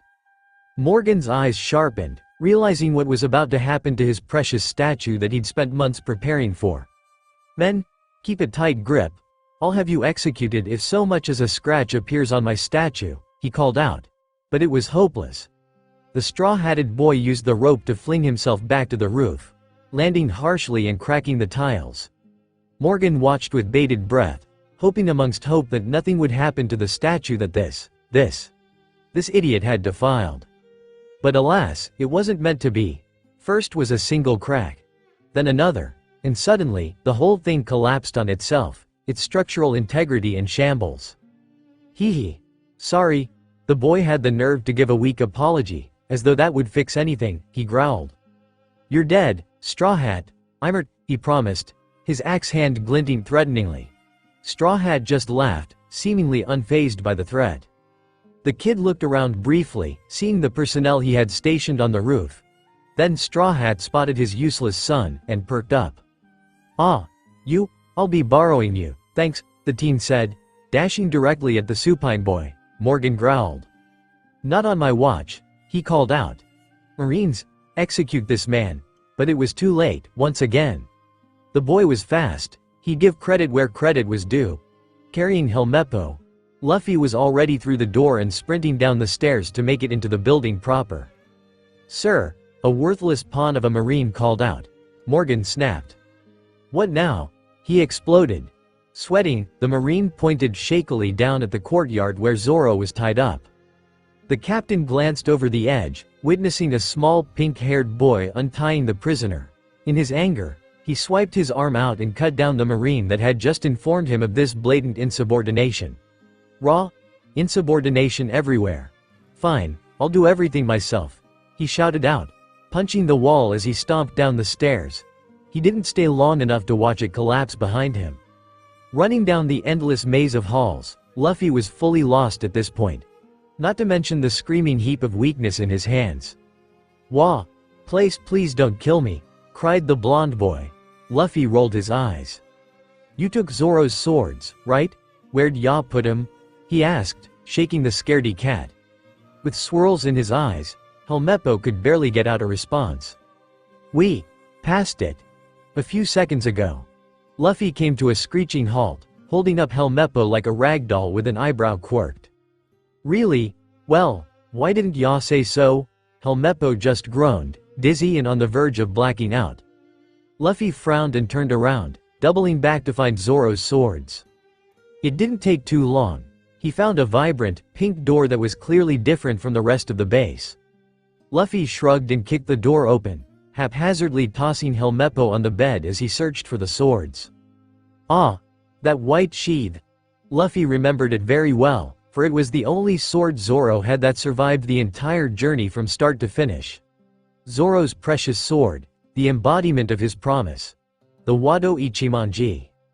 Grabbing it and the two crappy swords that accompanied it, Luffy hummed as he searched for something to tie them together and to his back. He didn't want to damage or lose them, after all. However, the ringing blast of a gunshot quickly halted that course of action. Quickly, Luffy dashed to the window to peer at the courtyard from above. Koby was clutching his shoulder, grimacing. There was smoke coming out of the barrel of a marine's gun. Zoro was growling in anger and, presumably, helplessness. Luffy no longer cared about proper management of the swords. He just hoped Zoro would forgive him for potentially roughing up his treasure. Kicking the window in, Luffy planted his feet on the sill and pushed off, flying through the air with significantly more precision than he did the first time. He knew he didn't have much time. Down in the courtyard, Koby was panicking. He had already been shot once, and that was clearly a mere warning. "Oh God, I'm gonna die. This is where it ends, isn't it?" he freaked out mentally. Zoro snapped at the kid. "Get lost, kid. They want to kill me. Just get out of here. No reason to throw your life away for a dead man," he growled, surprisingly considerate of the boy. Koby scrunched his eyes shut in shame. "It's true, Zoro's not evil, just merciless to criminals. Rico was right. Oh God. What else was I wrong about? Is justice really served by Marines?" Koby's rapidly spiraling thoughts were halted, but not by Zoro. No, it was a much more dangerous voice. "Marines. Shoot to kill. Don't hesitate just because he's a kid. If you had any such thoughts, shoot yourselves in the head right now," the demanding voice called out. Koby pried an eye open, almost not daring to look. It was Captain Morgan, an infamously strong captain that was almost unnecessarily harsh on his subordinates. Koby could see where that rumor came from, considering the first words he'd ever heard out of the man's mouth. Zoro growled at the lack of conscience from the man, but quickly turned to the whimpering of the boy that had been trying to free him. "And no, there's no turning back now. By helping you, I'm already screwed, so I just have to put my hope in Luffy," he muttered quickly, trying to work faster on the bindings around Zoro's arms. Zoro paused in contemplation. "Luffy, huh?" Before he could ask about the Straw Hat Kid, he heard the cocking of multiple guns. It was only his strong willpower that prevented the green-haired swordsman from bowing his head in defeat. He would stay proud until the very last moment. He glared heatedly at the Marines as they steadied their aim on a bound prisoner and young teenager. Real honorable. He heard the gunshots, and tried not to think of this as the end. He would get out of this, somehow, he had a feeling. Though the feeling was right, it didn't happen in exactly the way he expected it to. The moment the Marines fired, There was a blur of motion and suddenly Luffy was skidding to a halt in front of him and Koby, holding out his arms. Zoro almost didn't want to watch as the bullets made contact with his body and stretched the skin. What the hell? Luffy laughed merrily, tossing the 3 swords he clutched in his hands back to Koby for safekeeping. "Bullets don't work on me. I'm made of rubber," he declared, still laughing uproariously. Suddenly, it felt like the temperature dropped to sub-zero. Zoro felt a chill in his spine as the laughter stopped. Luffy tilted his hat down, obscuring his eyes. "You tried to hurt my nakama. I don't feel like playing around anymore," he said icily. Koby nearly passed out seeing this side of Luffy. It was truly a terrifying sight. As his skin turned red, steam began emanating off the suddenly terrifying form of the once cheerful teenager. He crouched down, pumping his legs as he prepared to fight. In the blink of an eye, Luffy disappeared. The courtyard broke down into pandemonium. The Marines were panicking, trying to find the mysterious teen that was somehow fast enough to disappear from view. Every few seconds, another body or two would drop unceremoniously, knocked out and heavily injured but fortunately not dead. Koby didn't even try to start untying Zoro again, too stunned to do any more than just watch. Luckily, the Marines were no longer paying attention to the duo. At least for the time being, they were safe. Shaking himself out of his stupor, Koby turned back to Zoro and started working the knots again. Zoro grunted. "Hey kid," he muttered. "Just hand me one of the black swords, unsheathed." Nodding confusedly, Koby pulled a sword that wasn't the beautiful Wado out of its sheath and placed the hilt in the palm of the pirate hunter's right hand. With an unnaturally flexible flick of his wrist, Zoro managed to slice through the bindings around his right shoulder and bicep, freeing his arm completely. In short order, the other side was sliced through as well. As he stood up, Zoro contemplated Luffy's actions. The teen was obviously powerful enough to knock out everyone in the courtyard within moments, but the Marines were dropping in nearly even intervals. Despite the crazy speed Luffy had, maybe he couldn't see where he was going. That was a possibility. Zoro had heard of an old pirate that got executed with a similar issue, named Kuro of 1,000 Plans. Somehow, Zoro didn't feel that was the case here, but he wouldn't push the issue, since the kid was doing him a favor in freeing him. "Oi, Straw Hat. Need any help?"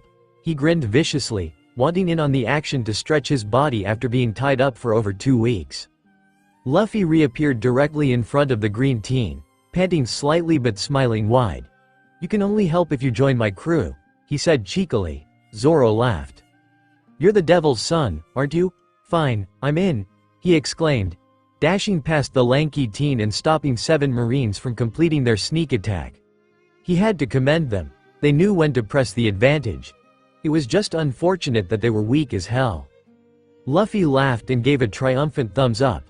Zoro knocked back the Marines and swiftly dove through their ranks, knocking out all 7 with the back of his blades. When he was finished, he turned back to Luffy and pointed a sword threateningly at him. "I have an ambition that I plan to make a reality. I will be the world's greatest swordsman. I may be joining you now, but if you ever interfere with my dream then you will die by my blade. Got that?" he asked threateningly. There was a pregnant pause. Luffy staring hard at Zoro as the swordsman held his blade steady at his new captain. Then, Luffy laughed. She. Anything less than the world's greatest would be embarrassing for the Pirate King," Luffy shouted to the world. Zoro smirked at the equally high ambition as he pulled back his sword, turning toward the group of Marines. "Then I'm in your care, Captain." Morgan never even had the chance to order his men to commit suicide, with how fast the duo swept through their ranks. There seemed to be an unspoken connection between the 2 veteran fighters, Zoro and Luffy covering each other's weak points flawlessly. Both had smiles stretched wide, somehow forming an immediate bond of trust between the two to have each other's backs. Once all the Marines were knocked down, there was only Morgan left. He growled menacingly, his patience quickly nearing its limits. "Bah! I'm surrounded by incompetents. I'll execute them all myself after I'm done killing you too," the tall Marine captain shouted out, brandishing his axe and slowly walking forward into battle. Luffy merely laughed in response. "Hey, axe guy. It's only because everyone here sucks that you ever had a chance to be the top dog here. You're still a weakling through and through." he said matter-of-factly. Next to him, Zoro smirked in amusement. Stepping forward, the former pirate hunter turned his attention to his captain. "Hey Cap, you mind if I take this one?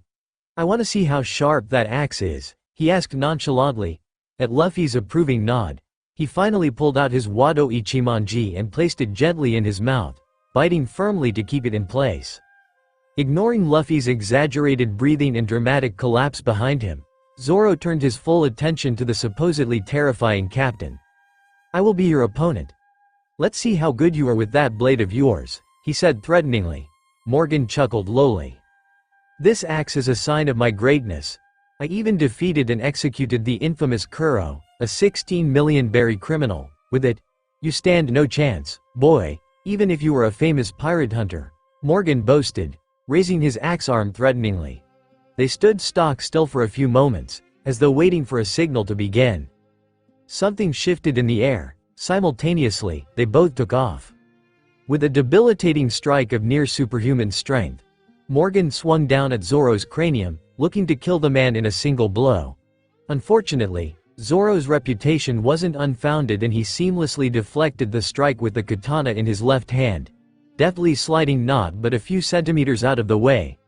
The momentum from Morgan's axe kept him pushing straight down, colliding with the ground and cleaving a small fissure into the ground. Zoro's eyes widened imperceptibly, surprised at the amount of strength the captain had.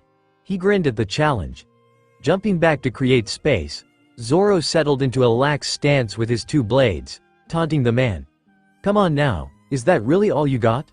I admit, you have more strength than I expected. But there's no finesse to your blade," Morgan growled.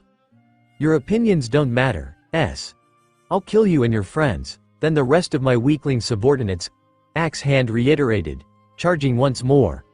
Thus began the flurry of attacks from the muscular man. Zoro redirected the man's momentum on all the strikes, and no matter what Morgan tried he still could not penetrate that nimble defense from the renowned swordsman. "Like I said, all strength, no finesse," Zoro taunted. He settled into a much more sturdy stance. "But if you'd like to try your luck at using that strength, be my guest." Morgan obliged. Swinging heavily at the now immobile target, he placed his hand on the fleshy handle protruding from his elbow to get more leverage in the swing. It nearly doubled the power behind the attack, and Zoro almost buckled as it collided with his swords, but he wouldn't back down. Locking his arms, Zoro smirked from behind his crossed blades. He was much closer to Morgan now, so it was easy to see the frustration on the man's face. "What's the matter? Is even your strength not enough?" He held his position for a few moments, letting Morgan taste the uselessness of his attack, before pushing back with his own show of force. Uncrossing his blades, Zoro forced Morgan to stumble backwards, putting the iron-jawed menace on his heels. Dashing forward quickly, the swordsman spun around the stumbling man, slashing as he did so. The swords didn't cut too deeply. A swordsman never cut more than he wanted to, after all, but it was enough to put Morgan down for the count. Zoro sighed in relief as the man fell. He wouldn't admit it, but the lack of food was making him really weak. He tried to prevent his arms and legs from trembling for that entire fight, frankly struggling to stay upright. It was only the adrenaline that kept him going. By this point, Luffy had already stood back up. Zoro turned to look at his strange captain, seeing the grin upon the boy's face and the sparkles in his eyes. "So cool," he shouted in awe. Luffy would never tire of watching Zoro fight. It was a beautiful dance and a masterful show of control that Luffy knew he would never reach. In his awe and the apparent exhaustion in both pirates, they neglected to check their surroundings. In Luffy's case, he had been actively suppressing his observation haki for the fight, so he was well and truly blind to things. "DD don't move, or I shall shoot," came a whimpering voice from behind the two. Luffy's eyes widened. In his excitement, he had completely forgotten about Koby. They whipped their heads around to see a terrified Helmeppo pointing a gun at Koby's head. The pinkette had tears in his eyes, clearly frightened for his life. Luffy's smile disappeared quickly, and his gaze drilled into Helmeppo's very being. Koby saw the look. Gathering his courage, he gulped before shouting to his friend. "Don't worry about me. I'm fine," he called out, shaking pathetically despite his words. Luffy smiled softly. "You're a brave man, Koby," he whispered. Turning back to the blonde brat, he grinned widely. "Look, your hostage doesn't even care, better luck next time," he said, stomping over to deliver a big punch to the armed kid's skull. He tuned back into his observation hockey, so he knew Morgan wasn't down for the count. Hell, he could even feel the guy getting back up. But he also knew Zoro had his back, so he ignored it. Koby didn't know that, though, so he tried to warn his friend. "Luffy, watch O." Luffy kept walking as Zoro appeared, blocking the large axe once more. He swung even harder this time, shattering the blade on Morgan's arm and knocking him back down. Morgan let out a pained yell as he was sliced once more, this time the wounds much deeper. No extra wounds were made, though. The swordsman managed to trace the exact path he cut the first time, merely worsening his wounds rather than opening new ones. Zoro grunted. "Should've stayed down." Luffy ignored it all and stepped directly into Helmeppo's personal space. He grinned at the boy, leaning closer. "So, what you gonna do now?" he asked, his carefree grin suddenly seeming terrifying to the scared teen.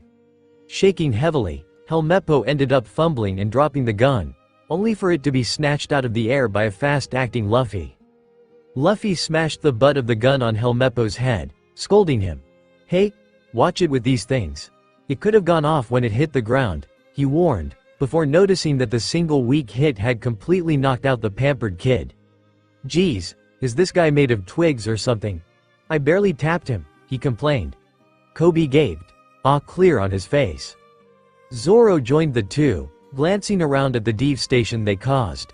There wasn't too much damage to property or anything, just a few dozen Marines knocked out. They were definitely not going to be talking their way out of this one. "Looks like bounty hunting is off the table now," Zoro said. "Guess my only option is to be a pie." His words slowly slurring together, Zoro finally reached the end of his energy. As the adrenaline wore off, he collapsed, falling down. Luffy began to panic wildly. "Ah, Zoro? Are you dead, Zoro?" he called out desperately. Zoro mustered the strength to just barely give a thumbs up. "Hung. Rye." Luffy paused, taking a deep breath, then he laughed, relief flooding through his body. "Oh, thank God. You had me worried there for a moment." On the way back to the restaurant, Luffy felt Nami start to exit the marine base. Huh. What was she doing in there? He wondered to himself, pausing momentarily to let her catch up. Koby wondered why he was stopping, but got his answer shortly. "Hey Nami. How's it going?" Luffy called out, turning his head a full 180 degrees to look at her.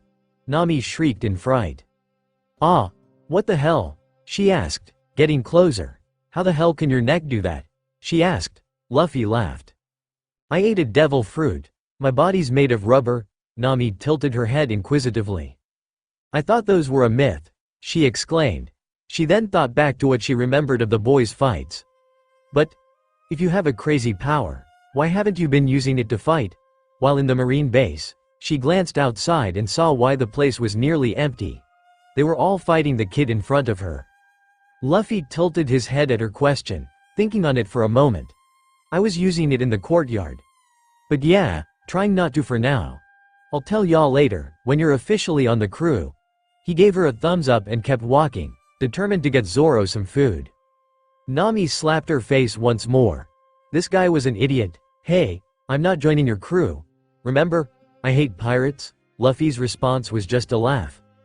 It was a surprisingly short trip back to the restaurant, where Rika and Ayame were waiting.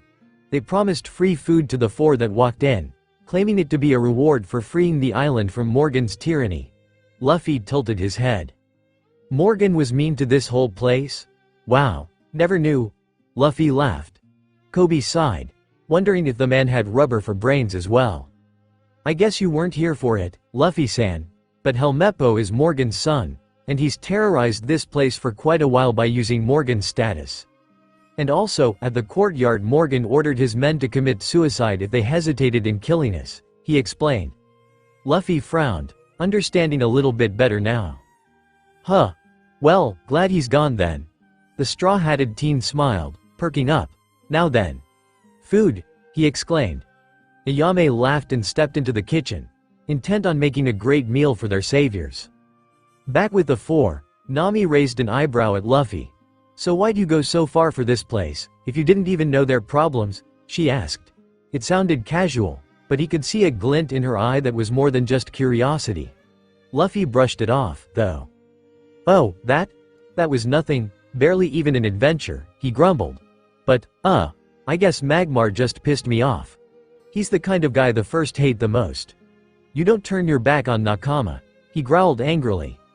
This was clearly a touchy topic for him, so in a surprising show of understanding she allowed the conversation to drop. He was still a pirate, but he didn't seem all too bad, yet. He'll show his true colors eventually, she thought cynically. The food came out surprisingly quickly. Every time Luffy got a plate, he inhaled the entire thing. Which was even more surprising than it sounded. Considering the meat still had bones in it, he didn't seem to care, though, so no one commented on it. Nami lost her appetite rather quickly seeing how ravenous the black-haired teen was. She grimaced and pushed her half-eaten plate away. As he finished his fourth plate, Luffy turned back to her. Luckily he had enough manners to swallow his food before speaking. "So what were ya doing in the base anyway, Nami?" he asked. He didn't recall seeing her on this island the first time he was here. Nami shrugged casually. "Was looking for a map to the Grand Line. Looks like Buggy the Clown got to it before me, though," she said, passing the rolled-up sheet of parchment to him. Luffy looked at it for a moment, before a metaphorical light bulb went off in his head. "You want to go to the Grand Line? By yourself?" he asked. Nami quirked an eyebrow. Was he worried? For her? She nodded. "Yep, I've robbed just about every pirate and piece of S in this area. Gotta move up to get the money I'm looking for, and for that I had to go to the Grand Line," she exclaimed, her eyes seemingly turning into berry signs. Koby's jaw dropped. "Nami-san, that place is called the Pirate's Graveyard for a reason. Once you go in, you never come back out," he almost shouted, he was so worked up. Nami had a glint in her eye. "I've already told you, I'm the best damn navigator you'll ever see, I'll be fine," she claimed. Luffy sighed softly, alerting her to him once again. He wasn't the type to be subdued, so she wondered what this was about. Luffy looked her directly in the eye, his expression serious. "Nami, my goal is in the Grand Line. I'll be going there eventually, and I want you to navigate for me. I know you're the best navigator in the world, but as you are right now you wouldn't survive a week in paradise," he said. Nami was about to protest, but Luffy cut her off before she could get a word in edgewise. "I'm just saying, the East Blue is considered the weakest sea in the world. Even when swindling Pai no danger. Even Arlong is small fry in the Grand Line. That's why he ran away from it and came here." Nami's jaw dropped. Arlong was from the Grand Line? And he was small fry? There was no way. He was the most vicious pirate she'd ever seen. And the strongest, too. There was nothing that could stand up to the might of that fishman, she was convinced. Nami glared at him, not even trying to hide her disdain. She wasn't worried about acting at the moment, either. "What a load of shit," she shouted, rubbing her shoulder. "Fishmen are too strong. There's nothing that would chase him out of the Grand Line. He's just a piece of trash that wanted to terrorize the East Blue." She tried to calm her emotions, but it was difficult. Luffy didn't know what he was talking about. That was clear to her now. She couldn't let irrationality worry her. Luffy shrugged. "Believe what you want. I'm just saying, there's a reason that small fry is only worth 20 million, he said. Nami shook her head in disbelief. "Small fry?" He tapped his chin. "Actually, we'll need some money to buy a ship and whatnot. Zoro, you're not known yet as a pirate. What'd you say we get an easy 20 mil to start our adventure together?" He grinned at the now less hungry man. Zoro set down his now empty bowl of rice and grinned at his captain. "Sounds like fun," he said, fiddling with the swords at his hip. Nami gaped. Before she realized it, she was trying to ward them off. "You can't, he's way too strong for you guys. No one can beat him," she tried to warn. There was no way she would let the first decent pirates she found die so early on in their journey. Luffy's eyes softened, and he sighed once more. "Arlong hurt you," he said as though it was a fact. Nami blushed, belatedly realizing she gave away far too much with her knowledge of the fishman. He stood up and stretched, his joints bending just a little too far to be normal. He glanced once more at the ginger, before turning away. Well, I'm gonna go for a walk. Thanks for the food, lady, he called back into the kitchen. Just as he was about to open the door, it swung open and collided with his face. He stumbled back animatedly, rolling along the ground like a cartoon character. Nami wondered how the boy could go from serious to this at the drop of a hat. Owie! He whined, rubbing his head as he sat up. A badly bruised Marine walked in, bandages around his head. He was followed by 2 others, but they seemed like mere backup rather than a serious threat. Upon seeing Luffy on the floor, he bowed apologetically. My apologies, you're the one who saved the island from Morgan's reign, correct? He asked robotically. It seemed he was the commanding officer here.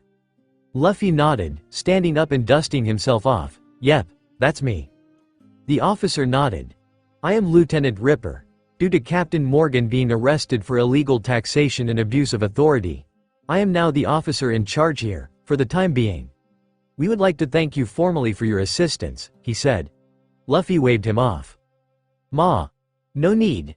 I'm a pirate, I do what I want, he said casually. Nami groaned, while Zoro laughed. The lieutenant stumbled, not expecting the blunt honesty. Well, that was going to be my next question. Unfortunately, no matter how much we'd like to thank you, in the eyes of the law you are still our enemy. I'm going to have to ask you to leave as soon as you are able. As a show of gratitude, we will not report your presence until you are safely evacuated. Luffy smiled at that. Thanks, Shredder. Even though you're a Marine, you're not a bad guy. He laughed. Ripper felt a bead of sweat drop down his temple. Shredder. Before Luffy could make a move, though, Koby stood up and protested. Wait, you can't tell me that you're forcing them to leave? How is that justice at all? He called out, his beliefs being shaken once more. Luffy laughed and slapped the back of Koby's head. Ow! What was that one for? He asked. Strangely enough, he was starting to get used to this. Stockholm Syndrome, maybe? Luffy didn't bother to comment on it. This is your chance, Koby. Join the Marines, and follow your dreams. He smiled. This time around, he didn't feel like putting on an act for the Marines. It wasn't necessary, anyway. Lieutenant Guy, accept Koby, and we'll leave immediately. This kid is gonna be a Marine, he said, pushing the boy toward the trio of Marines. Koby stumbled, glancing at Luffy with a questioning stare. This wouldn't work, would it?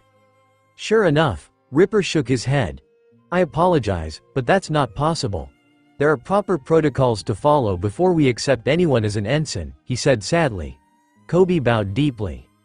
Sir, it's been my dream all my life to become a Marine, and protect the innocent. I will do anything you ask of me.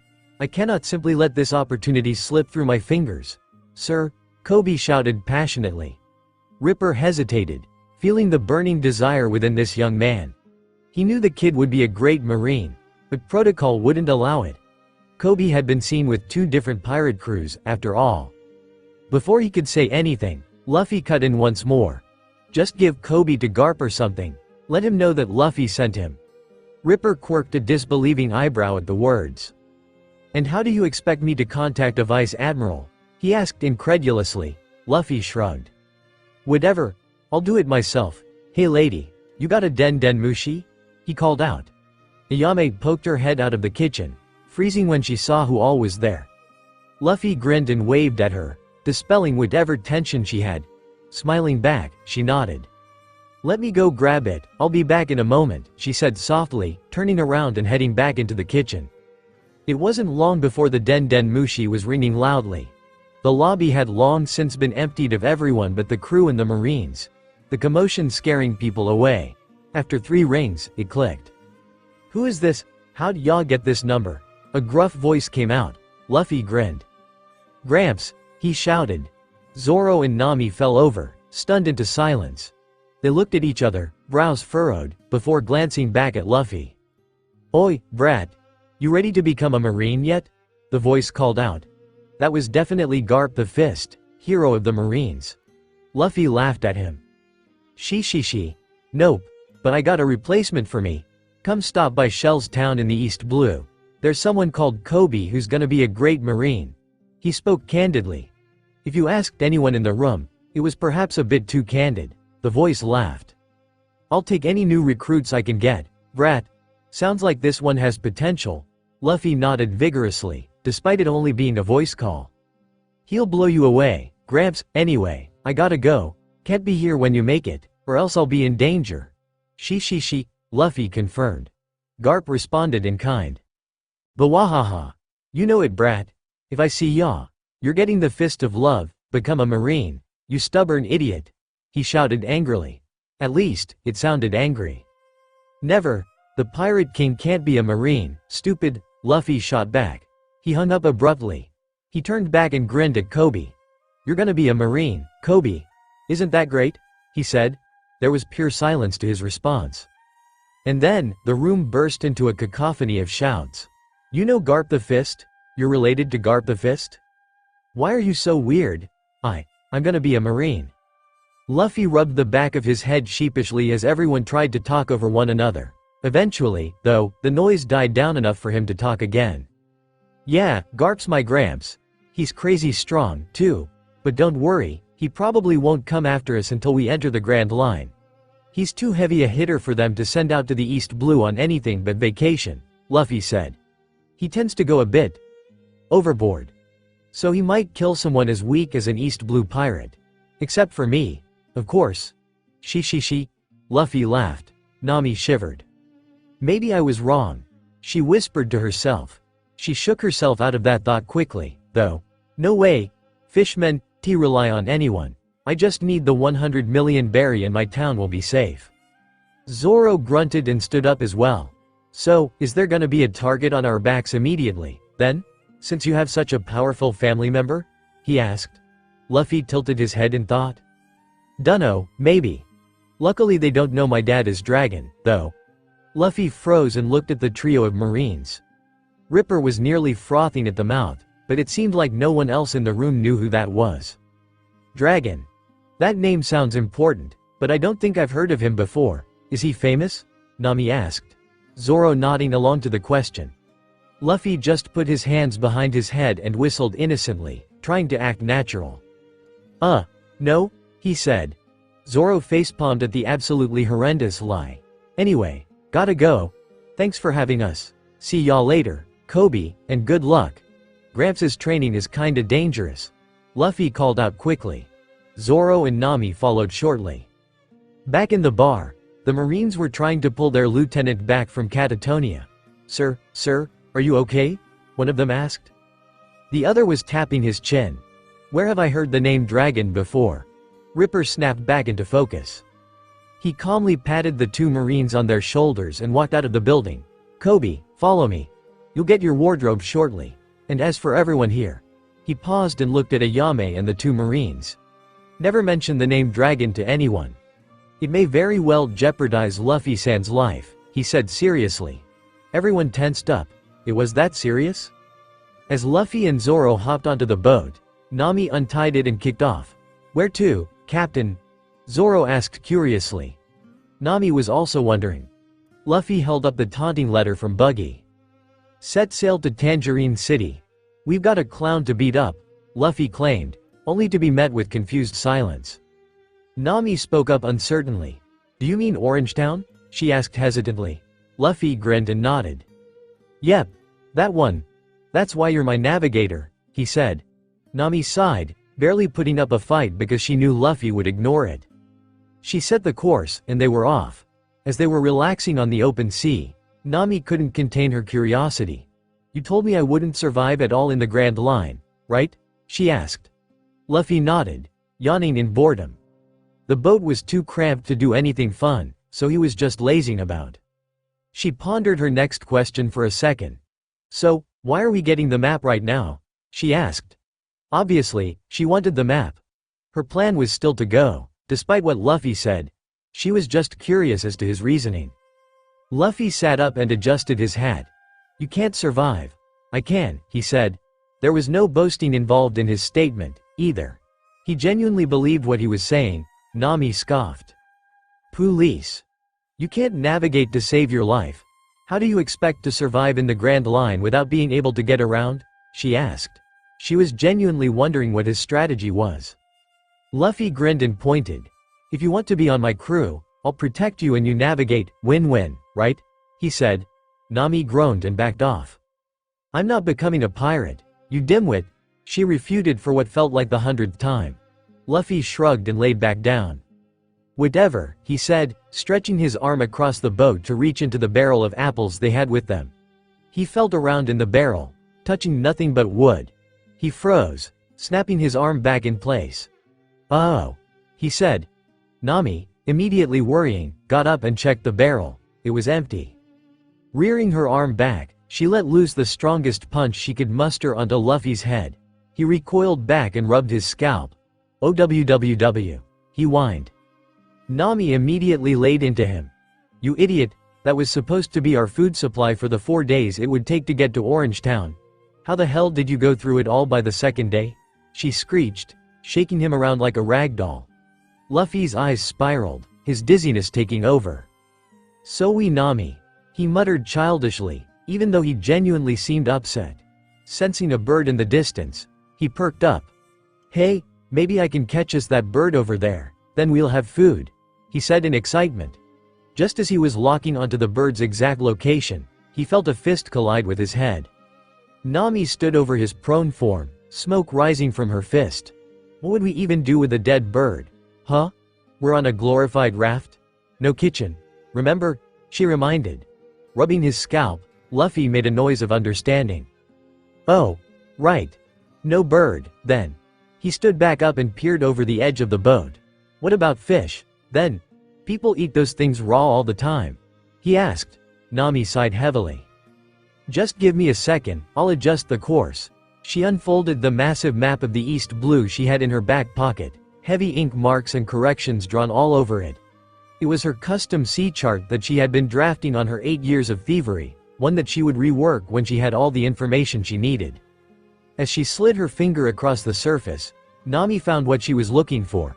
Looks like if we head due west, we'll reach landfall in a few hours. It hosts a small town, nothing too major, but there should be enough to restock on food. And maybe a child lock, she muttered at the end.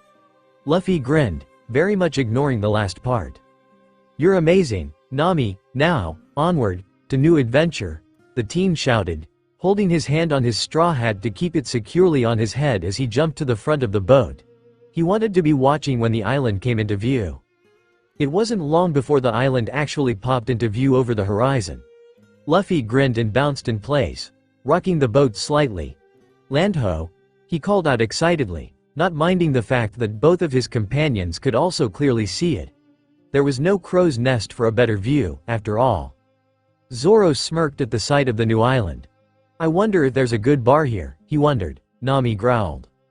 And just where do you think you're getting the money to buy alcohol, mister? She asked, eyebrow twitching slightly. Zoro glanced back at her and shrugged. We got plenty, in case you haven't noticed. He gestured to the large bag of her riches. Nami scowled. Sitting protectively on her bag of treasure, Nami waved him off. No can do, this is mine and mine alone, she said. Then she paused.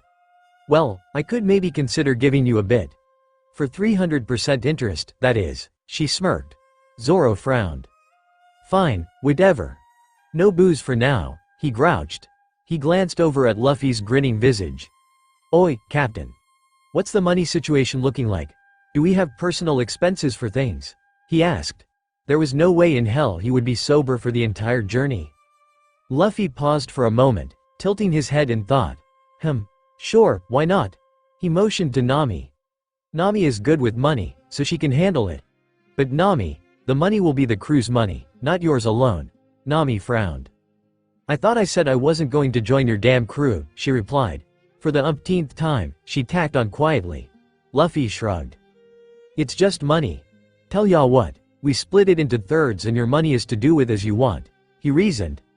Nami was about to tell him off for that, before stopping and really thinking about it. It would be nice if she didn't have to worry about them stealing any of her money.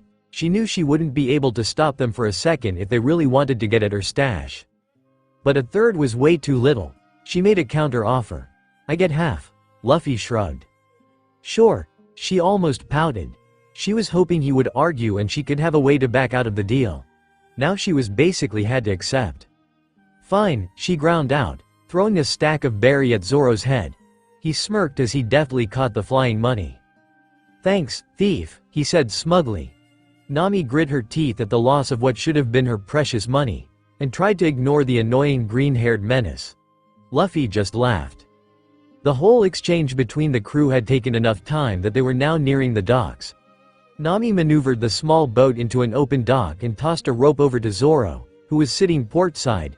He snatched it out of the air and tied down the boat, ensuring it wouldn't float off. The final step was to cover the boat so that her treasure wasn't visible.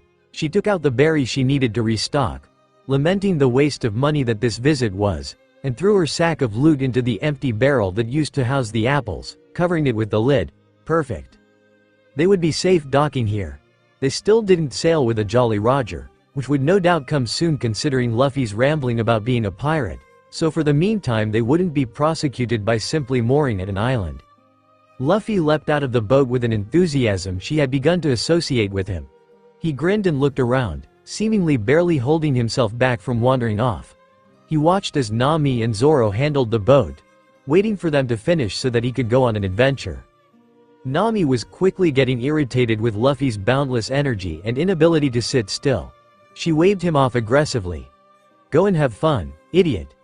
Not like you'd be much help here. We'll meet back up here in a couple hours," she dismissed him. Luffy grinned at her and gave her a thumbs up. "Thanks, Nami," he called out as he ran down the docks and quickly made his way into the heart of the town. Nami almost sighed fondly, but stopped herself. "He's a pirate. Don't get attached, Nami," she reminded herself. No matter what he said, she knew that if she tried to rope him into her problems, she would only be sending him to his death. Zoro quickly grew bored of the boat situation. He knew that Nami had it taken care of, and he understood that she wanted to be the one to handle the money. So he did what very well might have been the only correct move. He left. Wandering through town, Zoro took in the different sights that had intrigued him. Though it seemed like a commercial area, the shops didn't line up with what he had expected. There was a weaponry shop had both guns and swords on display. In Zoro's experience, it was usually either a long-ranged weapon store or a close-quarters one. Mixing the two tended to mean the quality of everything was mediocre. To the left of the weapon shop, Zoro spotted a prison. Odd, he thought idly. It made no sense to place a prison in a strip mall to begin with, let alone right next to a weapon shop. If anyone managed to escape, they would have immediate access to dangerous tools. It would spell disaster, quite frankly. He shrugged and decided to ignore it. Taking a couple of turns at random and heading down new streets, Zoro finally found what he was looking for. He grinned as he opened the door, the sign dangling out front reading Cane Tavern. Inside was a rather sparse bar, with only a few customers grouped up at a single table. They were talking and laughing loudly, but Zoro didn't care enough about them to listen in. He was just there to drink some sake and relax. He needed it after spending so much time with the Orange Witch and his hyperactive captain. Strolling up to the bar, Zoro knocked on the wood of the counter to get the bartender's attention as he slid onto a stool. "Sake. Whatever's cheapest," he grunted out. No way in hell was he buying the expensive stuff. That was just inefficient. He was there to enjoy the burn of alcohol, not the burn of his wallet. Snorting, the bartender slid a saucer over along with a bottle of sake.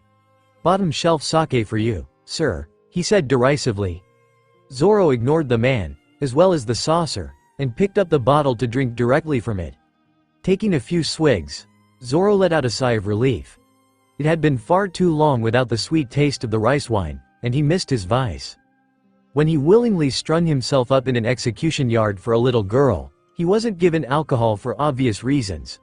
For similarly obvious reasons, when he was freed from the ropes he was more focused on feeding himself. And then they just up and left before he could ask to stock up on the stuff.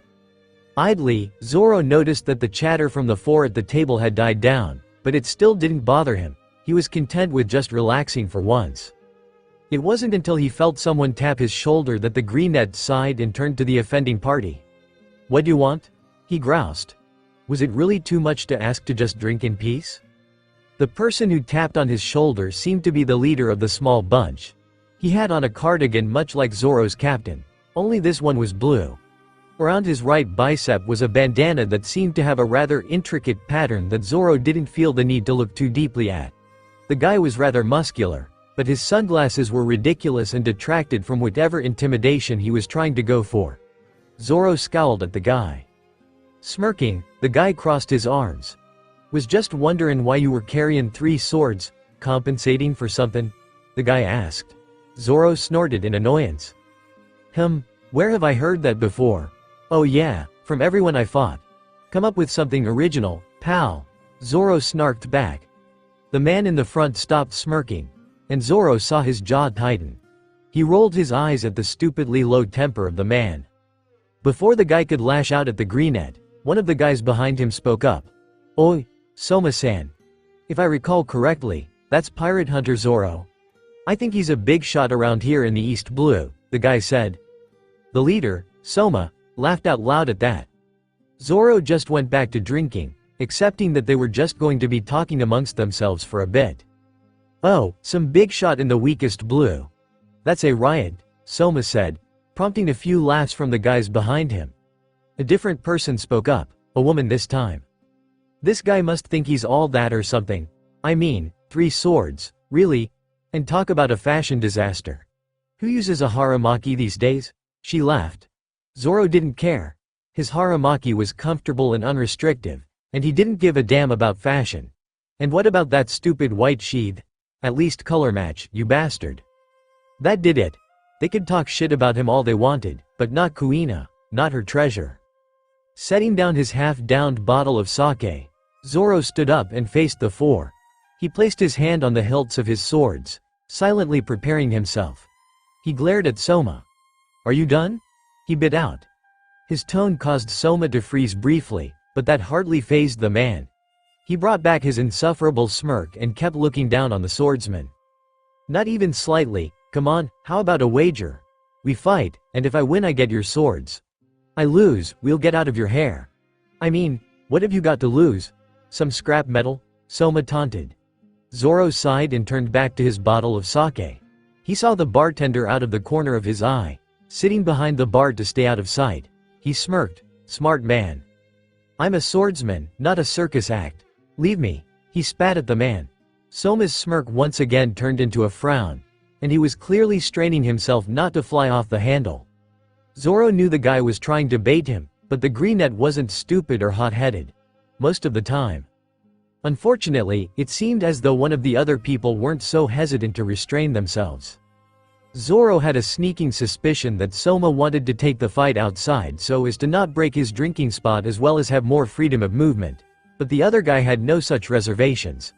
Flying at Zoro, the background grunt swung out a fist with a clear trajectory toward the swordsman's face. Zoro scoffed and lifted one of his swords, scabbard and all. With nary a flinch, he blocked the full weight of the punch. Smirking at the grunt, Zoro pushed forward and sent the guy off balance. With a bit of a showy spin, Zoro gathered his momentum and struck the guy in the gut, sending him launching out the door of the establishment. He stared down the other 3 in silent challenge. Soma scowled harshly and lifted his fists in a boxing stance, suddenly sprouting some sort of natural armor out of his skin. Zoro frowned in thought, before putting his sword back on his waist. Acting quickly, he drew both his black blades in preparation for what was going to be a much more difficult fight than he initially anticipated. Sighing at her temporary cruise idiocy, Nami double-checked her funds as she walked down the street. Her main priority was food at the moment. It only took a day for the ginger to realize just what Luffy's eating habits were like. Unfortunately, that meant she had to throw away a precious good bit of money to satisfy him. Nami growled and clenched her fist, wanting desperately to clobber him on the head. Shaking herself out of her annoyance, Nami began to truly search around. Luckily, she found a fresh food market rather easily. Opening the door, Nami began to browse the options she had before she began to frown. "Excuse me," she called out. She heard a creaking noise and turned to the source. A door labeled, "Employees Only," opened slowly and a middle-aged man walked out. He had short brown hair and a rather impressive build. The circular glasses resting daintily on his nose and the humble overalls made him much less intimidating than his muscular build hinted at. Nami waved him over as he stepped out. "Can I help you, young miss?" he asked, his posture slightly slouched. Nami nodded. "I was wondering why this store seems rather Sparse, she tried to avoid being rude. But it was true. There were empty crates littered throughout the store, and what precious little crates were stocked only had a dozen or two fruits, at best. The man frowned uncomfortably. I apologize. Recently, a group of sailors stopped on by and needed to stock their ship, he explained, a nervous flutter to his voice. Nami tapped her chin idly as she thought. That's exactly what I was here to do, she said offhandedly. The man flinched slightly, and Nami narrowed her eyes at the sight. Oh well, do you know when you'll be restocked enough to support 10 people for a week? Is no way she was going to make the mistake of only rationing for 3 people. With Luffy on board, that would be stupid. The man scratched the back of his head, looking sheepish. I'm afraid not, young miss. We grow all our crops here on the island. The last harvest was just a week ago, so we'll need to wait for a while yet, he explained sadly. Nami nodded. That explained his wardrobe. The ginger waved off the shopkeeper's words. Fine, I'll just take what you have. Nami paused. You do have more than just this stock, right? She asked hesitantly. It would be stupid of them to not have any backup stock.